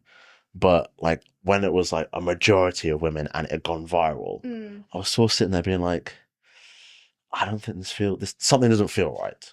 Do you know what? It's funny when you talk about forest. When I was at school, I think I was in like year 6 at the time. We were practicing. It was a sunny day. We were practicing for sports day on the sports field, and our school felt very, very safe. It was an all-girls school, and in the middle of our practice, this man ran out of there was a fence all around the school, so I don't know how he got in, and there was like a tree line all around, and this man, fully naked, ran out onto Oh our my school gosh. field and started chasing all of us. We were like 9, 10, I Oh think, at wow. the time. Anyway, I remember, like, What? at that time being so confused and like giggling with my friends about it, being like, oh my god, a naked man, ha ha, how funny. But for our parents, like, imagine your daughter comes home from school one day and finds out that has happened in your school. And like, now I look back on it, I'm like, what on earth was that? Yeah. Like, luckily I was young enough to not realize that was a threat, or realize what was going on there. But like, if I was a teenager and that happened, oh my god, like, I'm someone that fights. Yeah. So like, say one time I was getting on the tube in Paris, the subway, whatever they call it, metro, and someone like grabbed my bum, my instinct, turn around and punch them. And that's what I did. Sorry, I misheard that. Bum or bag? Bum. Oh Jesus. Yeah. Okay, sorry. I turned around and just punched them straight in the chest, right? Yeah. That's my natural reaction. But like, yeah, as a kid, I didn't know what to do, but I thought it was funny. Yeah. But now I'm older, I'm like, what on earth was that? Like, Yeah. we were just at school, and like to think that that could happen to a bunch of 9, 10-year-old girls at school. Yeah. What could happen to me in a forest? So maybe I don't know. I'm gonna try and explain myself a little bit more. If I was ever, I'm trying to go from my experience, because when I used to take the tube from Rickmansworth to Moorgate every day when I was working in the city, and if I was close to like a lady, because obviously the rush hour, I would go out of my way to make sure my hands were a little bit higher, or like I was in a certain position where Yeah. it wasn't, as trying to make everyone as comfortable as possible. Not necessarily because it was a lady, but I'd have more of a focus if it was. And I always make sure my hands were above like chest height or shoulder height. And because I'm thinking about it, I could see other people do it as well. Because you see what you're doing, and you kind of see, oh, that guy's doing the same thing. He's looking as uncomfortable as I am. Yeah. I'm struggling with the thought that you wouldn't necessarily think that that's not the majority of men. That this was just, these are one-offs. I don't think it's the majority of men that go out their way to make women feel safe. I think the majority of men would never harm a woman and would never go out their way to hurt a woman. But I think it's a very small amount of people that actually go out of their way to. Oh, really? Yeah. It's probably only happened to me a handful of times. Yeah. That someone I can tell, they've crossed the road, or they said, oh no, like, it's okay. Like, they might call out from behind, I'm just about to walk past you or something. You say, oh, okay. Or they're like, I'm safe or whatever. But that's only happened a handful of times for me. So if I was in trouble, yeah, say a man grabbed me and was trying to abduct me and I ran away and I knocked on someone's door, I'd rather a woman open it than a man. I see that though. I see that because you were just attacked by a man. So you don't want to see another man. You want to see someone else. Well, there are a lot of women that see their partners as their protectors. So whilst there are a lot of women that fear men, like what Tanya was saying, she sees her partner as her protector. Yeah. And I'm sure your wife probably sees you as her protector. She's got a mean right hook, and she's fine. There's some tips. Oh, yeah. So I definitely think in certain situations, like, if even my useless ex, right? If we were both upstairs and we were getting burgled downstairs, I'd be like, whoop, down you go. Yeah. I ain't going down there. You go look after me. Like, yeah. Would he succeed? I mean, I don't think so. I think he'd get beaten up. But, But he tried. I'll jump out the window with that point. But yeah, like, I think right, okay, do you know who Catherine Ryan is? Yes, yeah. The comedian. She's awesome. I love her. I find her hilarious. I love everything she does. And she is a hardcore feminist. However, she will happily, again, say her husband is her protector. She likes him looking a certain way, muscular, because she feels protected by him. And they got burgled and he like jumped out the window to chase the burglars. And to her, she was like, oh, that was like so attractive. Like, so I think that aspect, there are still a lot of men that are protectors to women and women feel protected by them. I honestly think it's when it comes to strangers. Yeah. Or actually, no, I take that back, because there's a lot of people that are harmed by people within their family or something. But the majority, if you're walking down the street, your fear is the stranger, not your friend's husband. I wouldn't be scared if you walk down the street. Or if I saw my friend's husband alone and he was drunk, I'd be like, oh, are you okay? Like, I wouldn't be scared of him. Yeah. I find it fascinating. Stranger danger. Stranger danger. About it from an early age. We are indeed. Although mine was more, don't go near a man who has like sweets and a man. But it was always a man, wasn't it? Yes. We would accept sweets off little old ladies in our village that we didn't know. She used to like give us pear drops. We didn't know this woman, but if a man did that, we were taught, don't go to the puppy van, or like in a movie, the child catches the man, Yeah. So you're like also conditioned from a young age, don't trust the man. If you have a problem, go find a woman. I could definitely see someone being quite offended by a lot of the things that have been mentioned. Do you know? Not because I don't think, personally I'm not, obviously, but I could see someone going, yeah, but I would never do anything. So how could you be scared of me?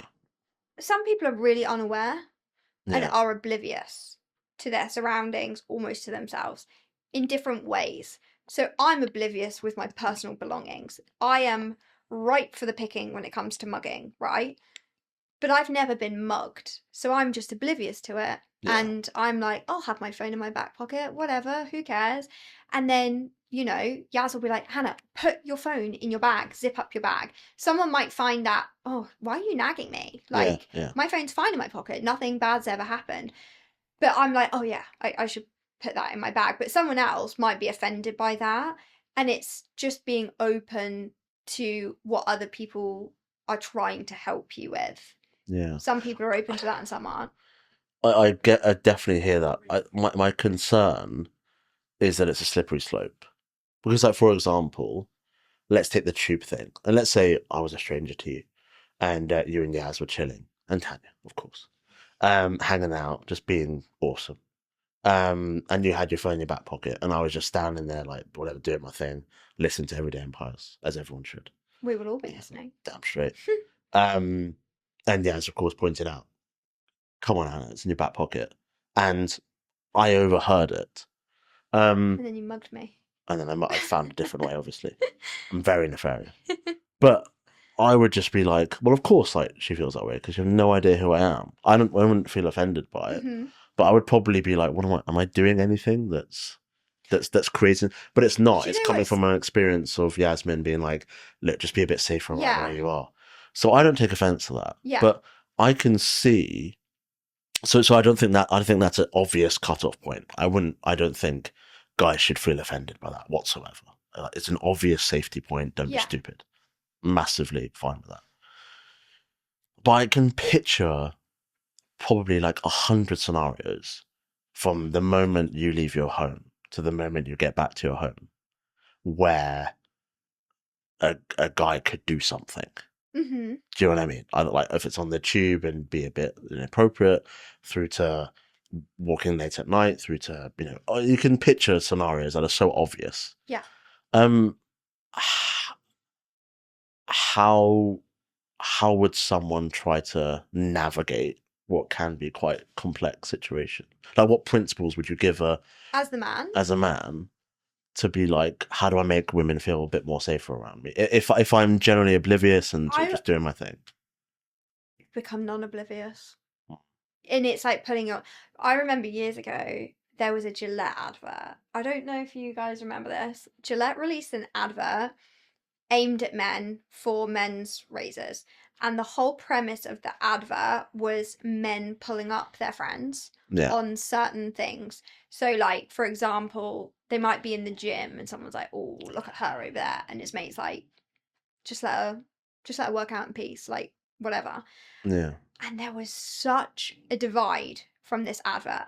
50% of the men, yeah, we should be pulling up our friends. Like, it shouldn't be the woman's job to pull them up. It's, as women, we can make them aware of how we feel.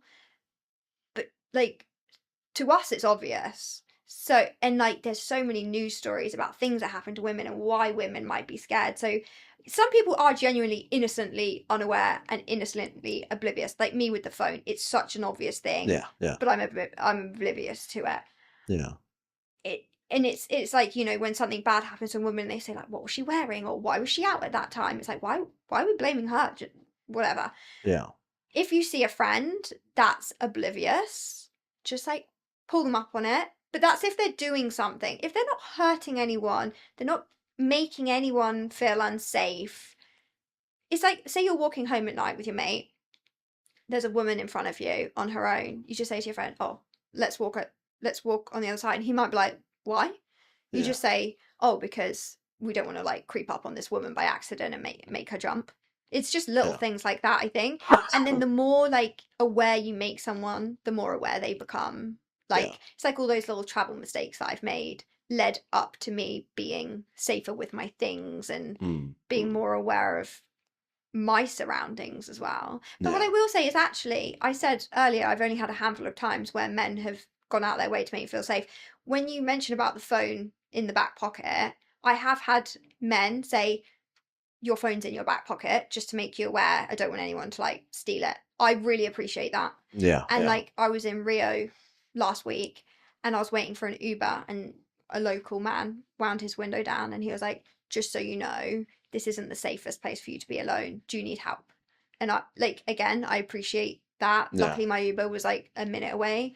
So there are plenty of men that will go out their way to not just make women feel safe, but to try and protect them as well. They don't want to see like, oh my god, 99.9% of men do not want to see me get chopped up into little pieces. You know, yeah. It's that 0.1% of crazy people, and I think men just really need to be aware, and if they're not, their friends need to be aware. My concern, one is there's no like handbook for this, because there'd be so many different interpretations of a situation. I think it's very challenging for guys to know what to do, particularly because it also involves another person as well. Like the whole checking out a girl at the gym thing. I've always operated in the scenario that if a guy says, "Oh, check out that lady, she's really hot," I'd be like, "Oh, I'm sure she is. She's banging. Fine, go for it." I'm a married man. I'm very happy. But like if I see him staring, I'm like, dude, you're making me feel uncomfortable. Like, yeah, it's like weighing up when it oversteps the line. Yeah, because even as women, we're like, ooh, look at this picture of Zac Efron with his top off. You know, that not just women. Yeah, exactly. But there would be plenty of people that would have heard that comment right now and been like, mentioned stare at all, say any of these comments at all. I'm sort of like, yeah, but both sides would say the same thing. I'm sure they would. Like, it's not, you can't, I think it's really difficult to be like, don't say that kind of thing. Don't try to limit that kind of thing. Yeah. Because that's a bit unreal. But I think everyone has their line. Yeah, but if you're going up to a girl and making her feel uncomfortable, and you're trying to say ask for a number or whatever, there are probably polite protocols you could have. If the person says no, just walk away. Don't try and push it. At the same time, I'm not gonna knock a guy for shooting his shot. Yeah, as long as he does it politely. No, and I think this is where things can be misconstrued as well. I actually do think that we're coming to a point where men do find it really hard to approach women, and that is actually affecting relationships, people dating, people getting into relationships, and we're heading into a phase where a lot of people than ever before are single for so many different reasons. But I do think one of those reasons is women don't approach people anymore. I think if you're approaching someone in a safe space, that's fine. Like if someone random that I didn't know came up to me in a bar and told me I was beautiful, I'd be like, oh, thank you. Yeah. But if someone did that to me when I'm on the tube at 10 p.m. and we're the only people in the carriage, that would scare me. I'd be like, because I couldn't see a way out. I couldn't get out of this situation. Yeah. I think it's all about where it happens, how someone, like, are your hands in your pockets? Like, if you're approaching me and your hands are in your pocket and you're looking all shady, it might just be their nerves, but it's like your body language is screaming like you're being shady. Yeah. But I do think, like, in terms of being approached, there's a lot of women that still want to be approached by men. But men have gone the other way, and I can see why they're scared. I can absolutely, and that makes me sad for them. But it's like, is that a woman's problem or is that the male's problem? It's like how, and because there's always going to be extremes on both ends. There's going to be people on TikTok that is like, I can't believe this. Matt said I was pretty. I'm so much more than my looks. I am so brainy. And that's for me where I draw the line of like, sometimes a compliment is nice. Yeah. I would say that building is pretty rather than saying, look how well built those foundations are that is holding up that building. Yeah. So there is always going to be, and it's like, are some men seeing that kind of content which is making them think, oh, I could never tell a woman she looks pretty? Yeah. Or like, you know, there's some men who will like wolf whistle out the car, be like, oh, I love looking gorgeous, and then be like, oh, what a bitch, she didn't like, am I allowed to say bitch on this? Of course you can. You swear whatever you want. Like she told me to, like, I'd probably give them the finger. because just do Yeah. it in a, like, don't wolf whistle at me or Yeah. catcall me, because that is done in not a very respectful way. It's embarrassing to other people around when you're like being catcalled in the street. Yeah. It doesn't really happen that much anymore. I fear that there are echo chambers being created. So where you were with your friend, you could call him out. If I was with a friend, I'll call him out. But I don't actually know that many people that would do something that I would need to call out. Yeah. Probably because my friendship group is people with similar tastes to myself, and it'd be very rare if I ever saw someone doing something that I would thought would be inappropriate. I'm pretty sure I'm a good measure of it. I back my judgment. But of course, so on and so forth, there'll be other groups that would think that catcalling is acceptable. Yeah. Maybe even join in on it. But I probably wouldn't be. I'm not saying that they're bad people because they do it, but I generally probably wouldn't be friends with that person. Yeah, and I wouldn't but... expect you to. Oh, what did I expect you to call us? I was about to say. I think if I saw it, I'd be like, "Oi, mate, that was a bit stupid. Yeah. Can you shut up, please?" But I'd probably not allow. That's weird. I'd probably wait for your reaction first because you would be able to handle the situation. I mean, I know you, but a stranger would be able to handle the situation. Yeah, I'd tell them to in different ways. And they probably, she's got it covered. Yeah, she'd probably be, fuck off, like, get out, whatever. Or she might be like, oh, that's quite cute. And I'm like, well, who am I to say anything if she reacted fine? But if she's uncomfortable, well, hey, why not? But if she's uncomfortable, then okay, I would probably try to read the situation.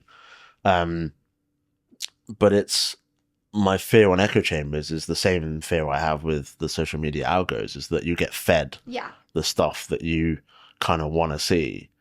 And so going back to the first point, which is around there's no handbook, if no one really teaches you what it is, or maybe my father never sat me down and taught me this. I just kind of used common sense and, saw how other girls felt when some other guy did something. So I would just not do that, which is sensible, I think.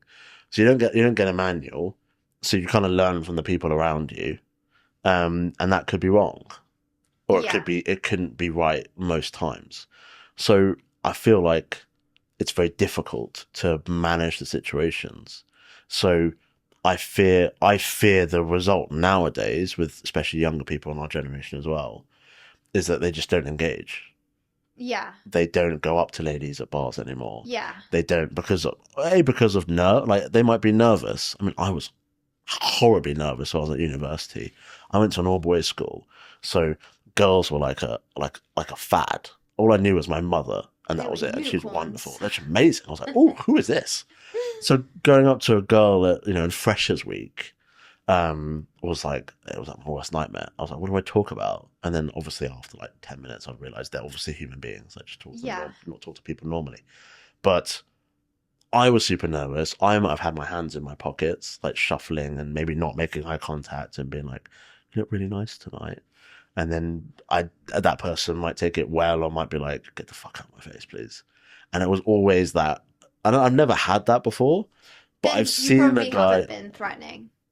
Maybe. Or like your body language. Or like, I think people can read people's aura, And you perfectly predicted what I was going to say. So this is why I love you, Hannah. There's a vibe. There's a vibe. I think vibes is that's kind of the younger way to put it. But I really feel that the energy you put out, flowing from your intention, I think women can read that like a handbook. I feel like I'm giving dating tips to people. I know this conversation is taking a strange turn. Guys, we do everything every day, empires. Yeah. I think women have a very good gut instinct. Oh, completely. I mean, I've learned that through Yesha. I mean, she would meet someone for 10 seconds and then for the next half an hour tell me everything about that person. Man, woman, whatever. And I'd be like, he shook your hand and said hello. How the hell did you pick up on all this? And she'd be like, yeah, but the way he smelled and like this shoe. Do you know what it is? It's her neurodivergence. Probably is. Yeah, we need to talk about that. The way that you can compute information in such, and you pick up on things that some people just never pick up on. I do think women are more observant than men in general. I think it's I do find that like a bit of a superpower, the neurodivergence. Yeah. But we'll touch on that in a moment because I really want to. You can read a vibe. Yeah, you can read the vibes, and I want people listening, because I know I feel very comfortable whenever I do whatever I do. If I'm walking on the street, if I drive along, if I'm messing around, whatever, I would know that I would never. I'd be able to read a situation, I'll make me feel someone uncomfortable and address it. I wouldn't know if I'd be able to do that if I was 22 instead of 32, but you have to mature at some I've got a point. question for you. Oh, shoot me. You're watching CCTV, right? Of Yeah. your wife walking down the street. Yeah. She's halfway down the street. You see a man following her. Are you worried for her? Yeah. I'll give her a call. Yeah. Straight away. I mean, she calls me anyway. I mean, like, whenever she's taking the tube. Yeah. Kilburn, as you know, where Kilburn High Road, she would be followed. Like, she would tell me, so she would call me and say, "Bro, I'm being followed." And you're worried for her, even 100%. though he could just be an innocent man who's just walking the same way as her. Yeah. You're worried for her more than you would be for yourself in that situation. I think I would say my response is coming from my duty as a husband, because she is my wife. I will be ultra sensitive to anything that's going to harm her in any way, shape, or form. So even though my rational brain would be like, I'm sure he's an innocent dude, my first thought is I'll call her, make sure that the guy knows there's someone on the phone, because I don't know who that person is. So if I approach things from that perspective, then I do it from the duty of, I love this woman. No one is touching this woman. Like, I don't care who this person is. She's my wife and my first priority. Having heard what you're saying, Hannah, because I think you articulated it really interestingly and really well, if you don't mind me saying. Normally, I'm not very good at explaining myself. Well, you've been amazing. Maybe it's the Prosecco and the jam donut. Have some more. Go ahead. There's a whole bottle there for you. What I'm hearing is that the way I feel about Yisha and her safety is how you feel all the time about your own. And I know it sounds obvious, but I don't think about my safety when I go out of the door. Mm-hmm. Not because I'm particularly strong or big or I'm like a jiu-jitsu martial artist or whatever. I just don't think about it because I just assume I'm going to be fine. Yeah. I feel like women live in a different world. Yeah. I feel like... So more men are murdered, right, than women. Yeah. But when you look at why they're murdered, no one deserves to be murdered, except for like child killers, whatever. Majority of people don't deserve to be murdered, right? Most men are murdered due to disputes between men and men, a bar fight, or like you're going on a night out and it's in the stars that you're about to get killed. Even though you're not involved in gangs, you're not involved in crazy things. It could just be you're drunk, there's a man drunk in the bar, you've had a stupid fight, he's punched you in the head, you've fallen backwards and you've hit your head and you're dead. With a woman, it's much more likely, right, say a woman was killing a woman, right? It's more likely that those two women have been scrapping somewhere or fighting. Yeah. But for a man to kill a woman, a lot of the time, it can be random. And I feel like you don't really necessarily... It does happen. I've heard about men being pushed in canals after a night out by I think there was this canal pusher in Manchester or something, and he was just pushing that's men a into niche way of killing people. So there absolutely are random killings on men, but I think the threat for women is higher from strangers, and the threat from even a partner killing them is a lot higher for women than for men. And I think women, not all women and not all men, are more in charge of their emotions, whereas men can snap really quickly. And say they have an ex-partner, the woman's gone on a night out, they have an ex-partner that is at home seething about them breaking up. He doesn't want to break up. He's angry that she's just dumped him. And this is a man that can't control his emotions and, has been, oh yes, please. he might be raised in a household where he's seen his dad beat up his mum or whatever. He gets a text from his friend being like, oh, I've just seen your ex-bird on a night out snogging some guy on the dance floor. Yeah. This guy that's seething in his house thinks, fuck this, grabs his keys, gets in his car, drives, shoots the... Because that happened on Valentine's Day this year to some woman. She got shot in the pub on Valentine's Day by her ex. Oh my Killed. gosh. And for what reason? Because he's snapped and he's probably been sat at home seething and someone said, oi, so-and-so, she's down the pub. Yeah. And it's very rare for... I'm sure it happens. I've heard of women, and women abuse men as well. But when you look at the statistics, the likelihood of that happening to the woman is so much higher than it is for it to happen to a man. And I think that's why when there is a woman that's killed a man, that is like headline news, because it's no one can fathom, oh my goodness, like what on earth has happened here? Cannot get their head around it.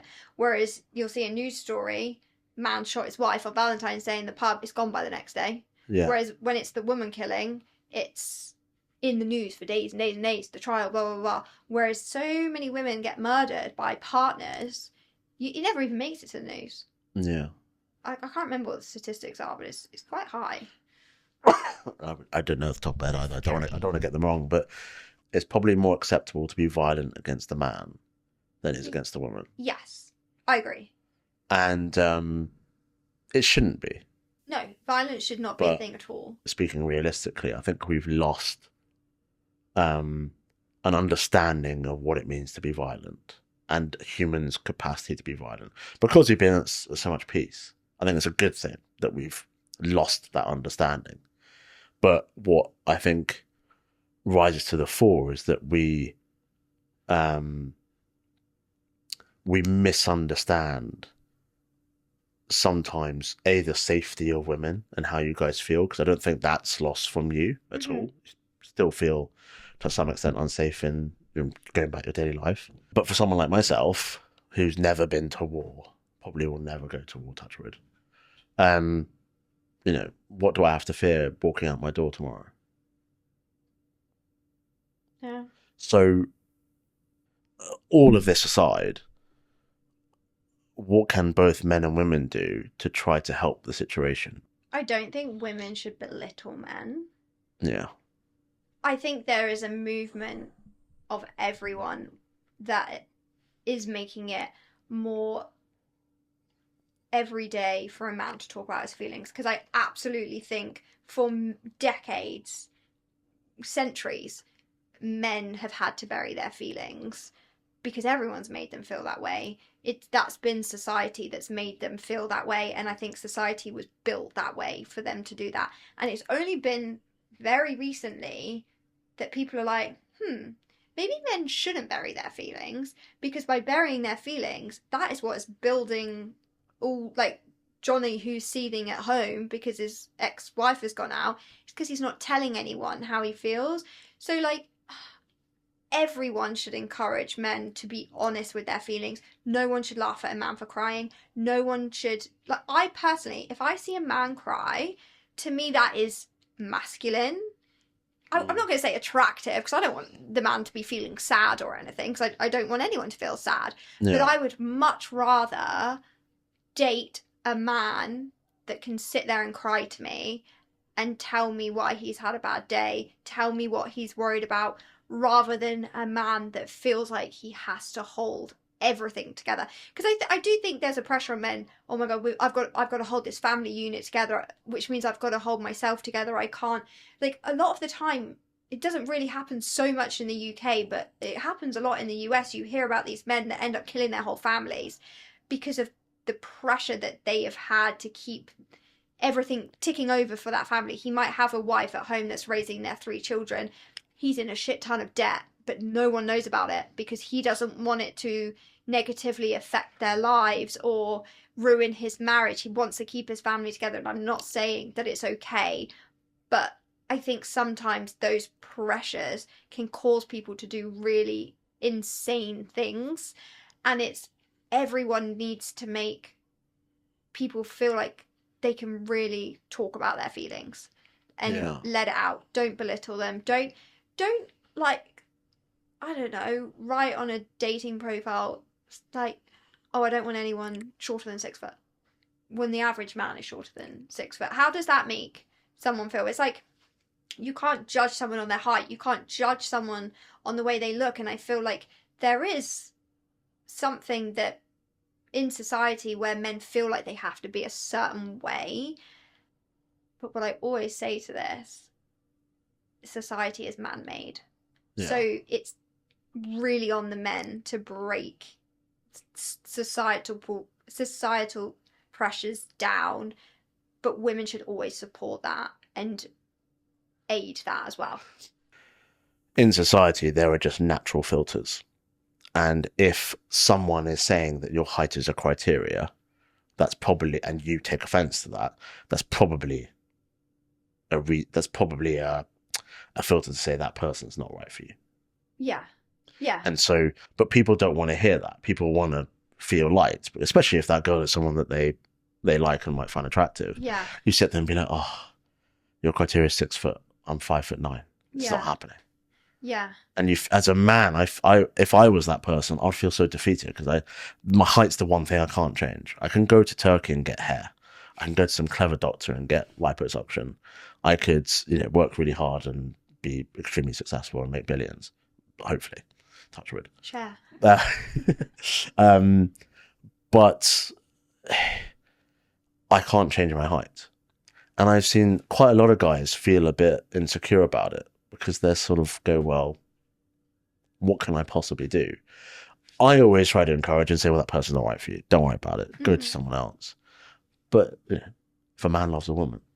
Yeah. Do you know what? It's interesting. I know I talked about the younger generation earlier, but like, look at some of these like power couples, these Gen Z power couples. You have like Zendaya and Tom Holland. I don't know what the height difference is, but she is a lot taller than him. Yeah. You have like Kylie Jenner and Timothée Chalamet. He is not tall. He is not muscular. I think they called it like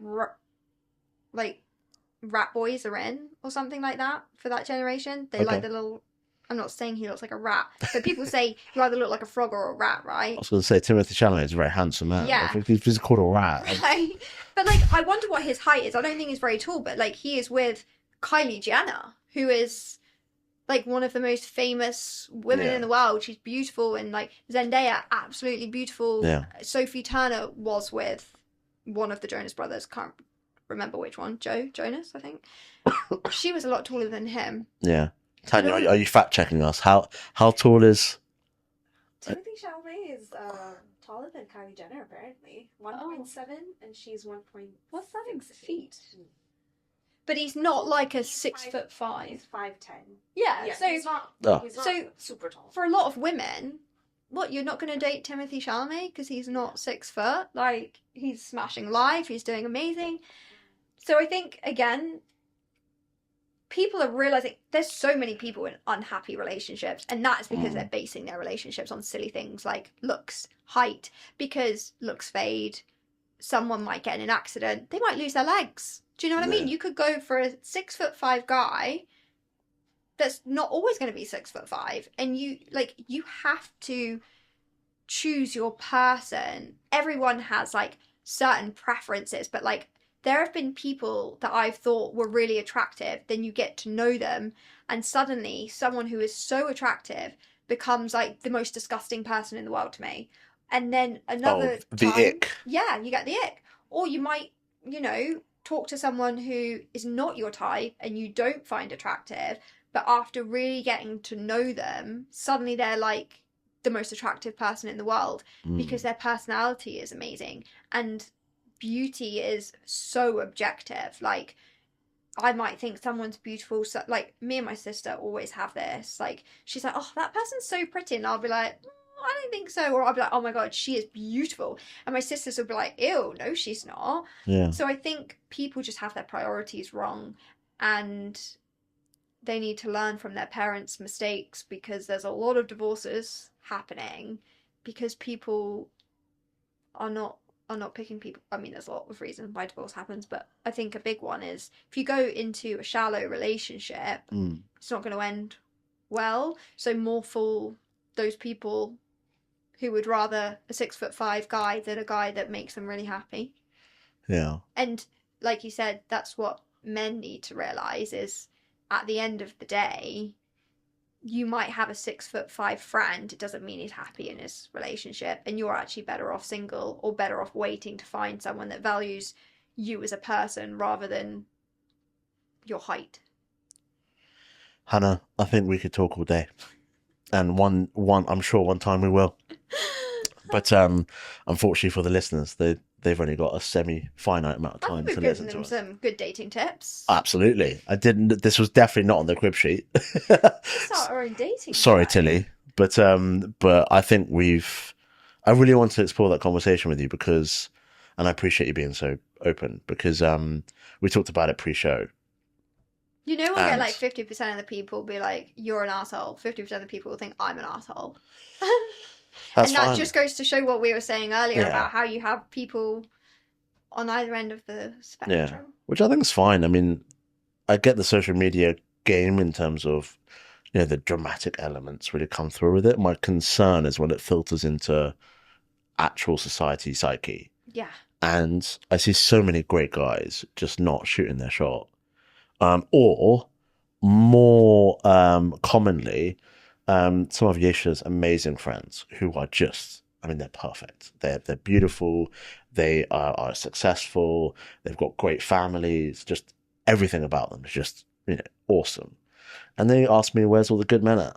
Yeah. And I go, it's over there. He's over there. It's just that your Yeah. criteria, and forgive me for saying this, but your criteria is excluding that person. So if you open up your mind as to the possibilities, and I'll talk about myself actually, because I think that's probably the only fair way to do it. When I was dating the beautiful Yesha, my lovely wife, I was just coming up in the world. My family didn't have much money at all. We certainly weren't sort of lacking any resource. I was very lucky to go to a private school. But I certainly, my family wasn't making millions. But I had a sort of, nice life. But if I was to ask, my father for money to set up a business and try to become a multimillionaire, that's not, he didn't have the resource for that at all. But I was taught some principles, go through a corporate career, get a good qualification, tick some boxes. Now, when I met Yesha, I was about 23, 24, just passed my exams as an accountant. Hadn't even qualified yet. I worked for a good firm, but not the best firms. My salary was better than average, but certainly wasn't, I wasn't earning investment banking, hundreds of thousands of pounds. Mm-hmm. Yesha's family is very illustrious. Her father's extremely successful. Her mother's wonderful. I mean, just, and she's amazing. Does she have a brother? She does have a brother. He is over 6 foot and he's very handsome. But he's mine, Hannah. But he's money. Yeah. Well, he's very successful in his own right, I should say. Because I'm a big fan of Yash. He's a great guy. Yesha and Yash, great brother and sister. But what Yesha always tells, because I ask her, I say, look, you could have. She went through. If anyone's watched Indian matchmaking, she went through that process, not with Seema Auntie, but with Seema Auntie-esque. Mm-hmm. Had great proposals from great families. And I'm always very humbled that Yesha chose me. Obviously, it was a love marriage, but chose me out of all. I'm reading some of these guys. I'm like, I would marry him. Like, why are you here with me He's a for? catch. Yeah, I was like, Yesh, I'm sorry, but this guy from California is handsome as hell, and his family's amazing. And she always says that it wasn't who you were, sitting in front of me. It was the man you become. And obviously, I tried to live up to that. But I really appreciated her saying that because it meant that she wasn't just thinking about me at the time. She was thinking about our lives together. Mm-hmm. And maybe there was a little thing in there. I would like to hear that message more. I'd like to hear people talk about potential. And I think when you look at relationships and marriages, I would like to hear more about people seeing it as a partnership, Yeah. not as two individuals coming together. That it is about whatever things you have to go through as a relationship, you do it as a partnership. You take this, I'll take that bit, and not thinking about traditional roles or responsibilities. You just think about, what can either one of you do really well, and you just do it. And I think once you apply some of those principles to any aspect of your life, like career or having children, parenting, or whatever you have to go through, I'm hoping that would spur a more broad conversation around if a woman's career is going really well, and the guy should acknowledge that and be like, yeah, obviously it makes sense for you to pursue your career. I'll take more of a backseat. Rather than it just being assumed that the man would be the provider. I think we can have that conversation. At the same time, if it's more split responsibilities, then make sure that if you're the guy and you see your wife doing so many household chores, pick up a couple of chores once in a while. Communicate with that. Don't just be out. Or if you're going to be out and pursue your career, tell your partner that you are very ambitious. You want to climb the corporate ladder. Appreciate you want to work hard, but this is where I'm at. And I feel that if people talked about potential partnerships, future planning and proofing, I'm hoping those would bear more fruitful discussions about whether each other would be suitable partners. Yeah. Or not. I always think you should be with someone because they complement your life in every way. Not as in like telling someone they're beautiful all the time, but like you don't have to ask them to do the laundry. Yeah. Because those things are so small, but it's so grating when it's just constantly left to you. It's like everything's a compliment. You don't need that person. You just really love being around that person. You love having that person in your life. That person makes you a better person. And I think too many people get into relationships because they feel like they need to be in a relationship rather than, is this person really right for me? Is what I think. And again, I think society makes you feel you have to have a certain timeline and do a certain thing. And I always say I ticked off my timeline because I got married and I got divorced. So I've already done it by the age of 29. But I married the wrong person because I thought that's what I had to do. I thought, okay, well, I'm 25. I should get married.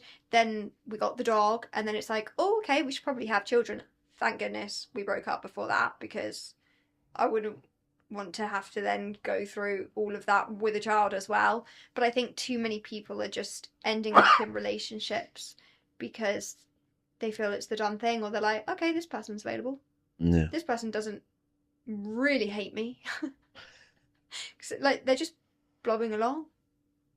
We have a tradition on this show. We have a final question that we ask every guest. And it's my favourite question. Because I think it really reveals to the listeners and watchers your mindset. And you've had time to prepare for this, just for full exposure. I don't need to act surprised. So if your 18-year-old self had a discussion with your 80-year-old self, what would they talk about? So I think my 18-year-old self would be very quiet in the discussion and not be very forthcoming, whereas my 80-year-old self would lead the conversation. So I think instead of it being like a long conversation, it would be more of my 80-year-old self trying to prepare my 18-year-old self better. And we've kind of touched on this in terms of societal pressures and all of that. And I would tell my 18-year-old self, you don't have to conform to a certain way of being to be accepted or to enjoy life. You can be yourself, and the purpose of life is whatever you want it to be. It's not to work 9 to 5. It's not to have 5 babies. It's not to get married and all of that kind of stuff. If you don't want a house, go live in a van. I don't care. Go travel the world in a van. Just don't feel pressured to do what you think everyone else is doing, and you'll be so much happier. Because as soon as you let go of that, you'll be very happy and live a free life. What questions do you think your 18-year-old self would ask? Oh, probably at 18, did I get married? Did I have babies? Yeah. Like, what was I doing in life? I think that is where my mind at 18 would go to, would just be, did I do those things? Are you happy? Yeah. yeah, I just think my 18-year-old self was not very forthcoming in any way, shape, or form. Hannah, thank you very much for joining me. Thank I really you. appreciate it. And Merci. thank you very much for your time.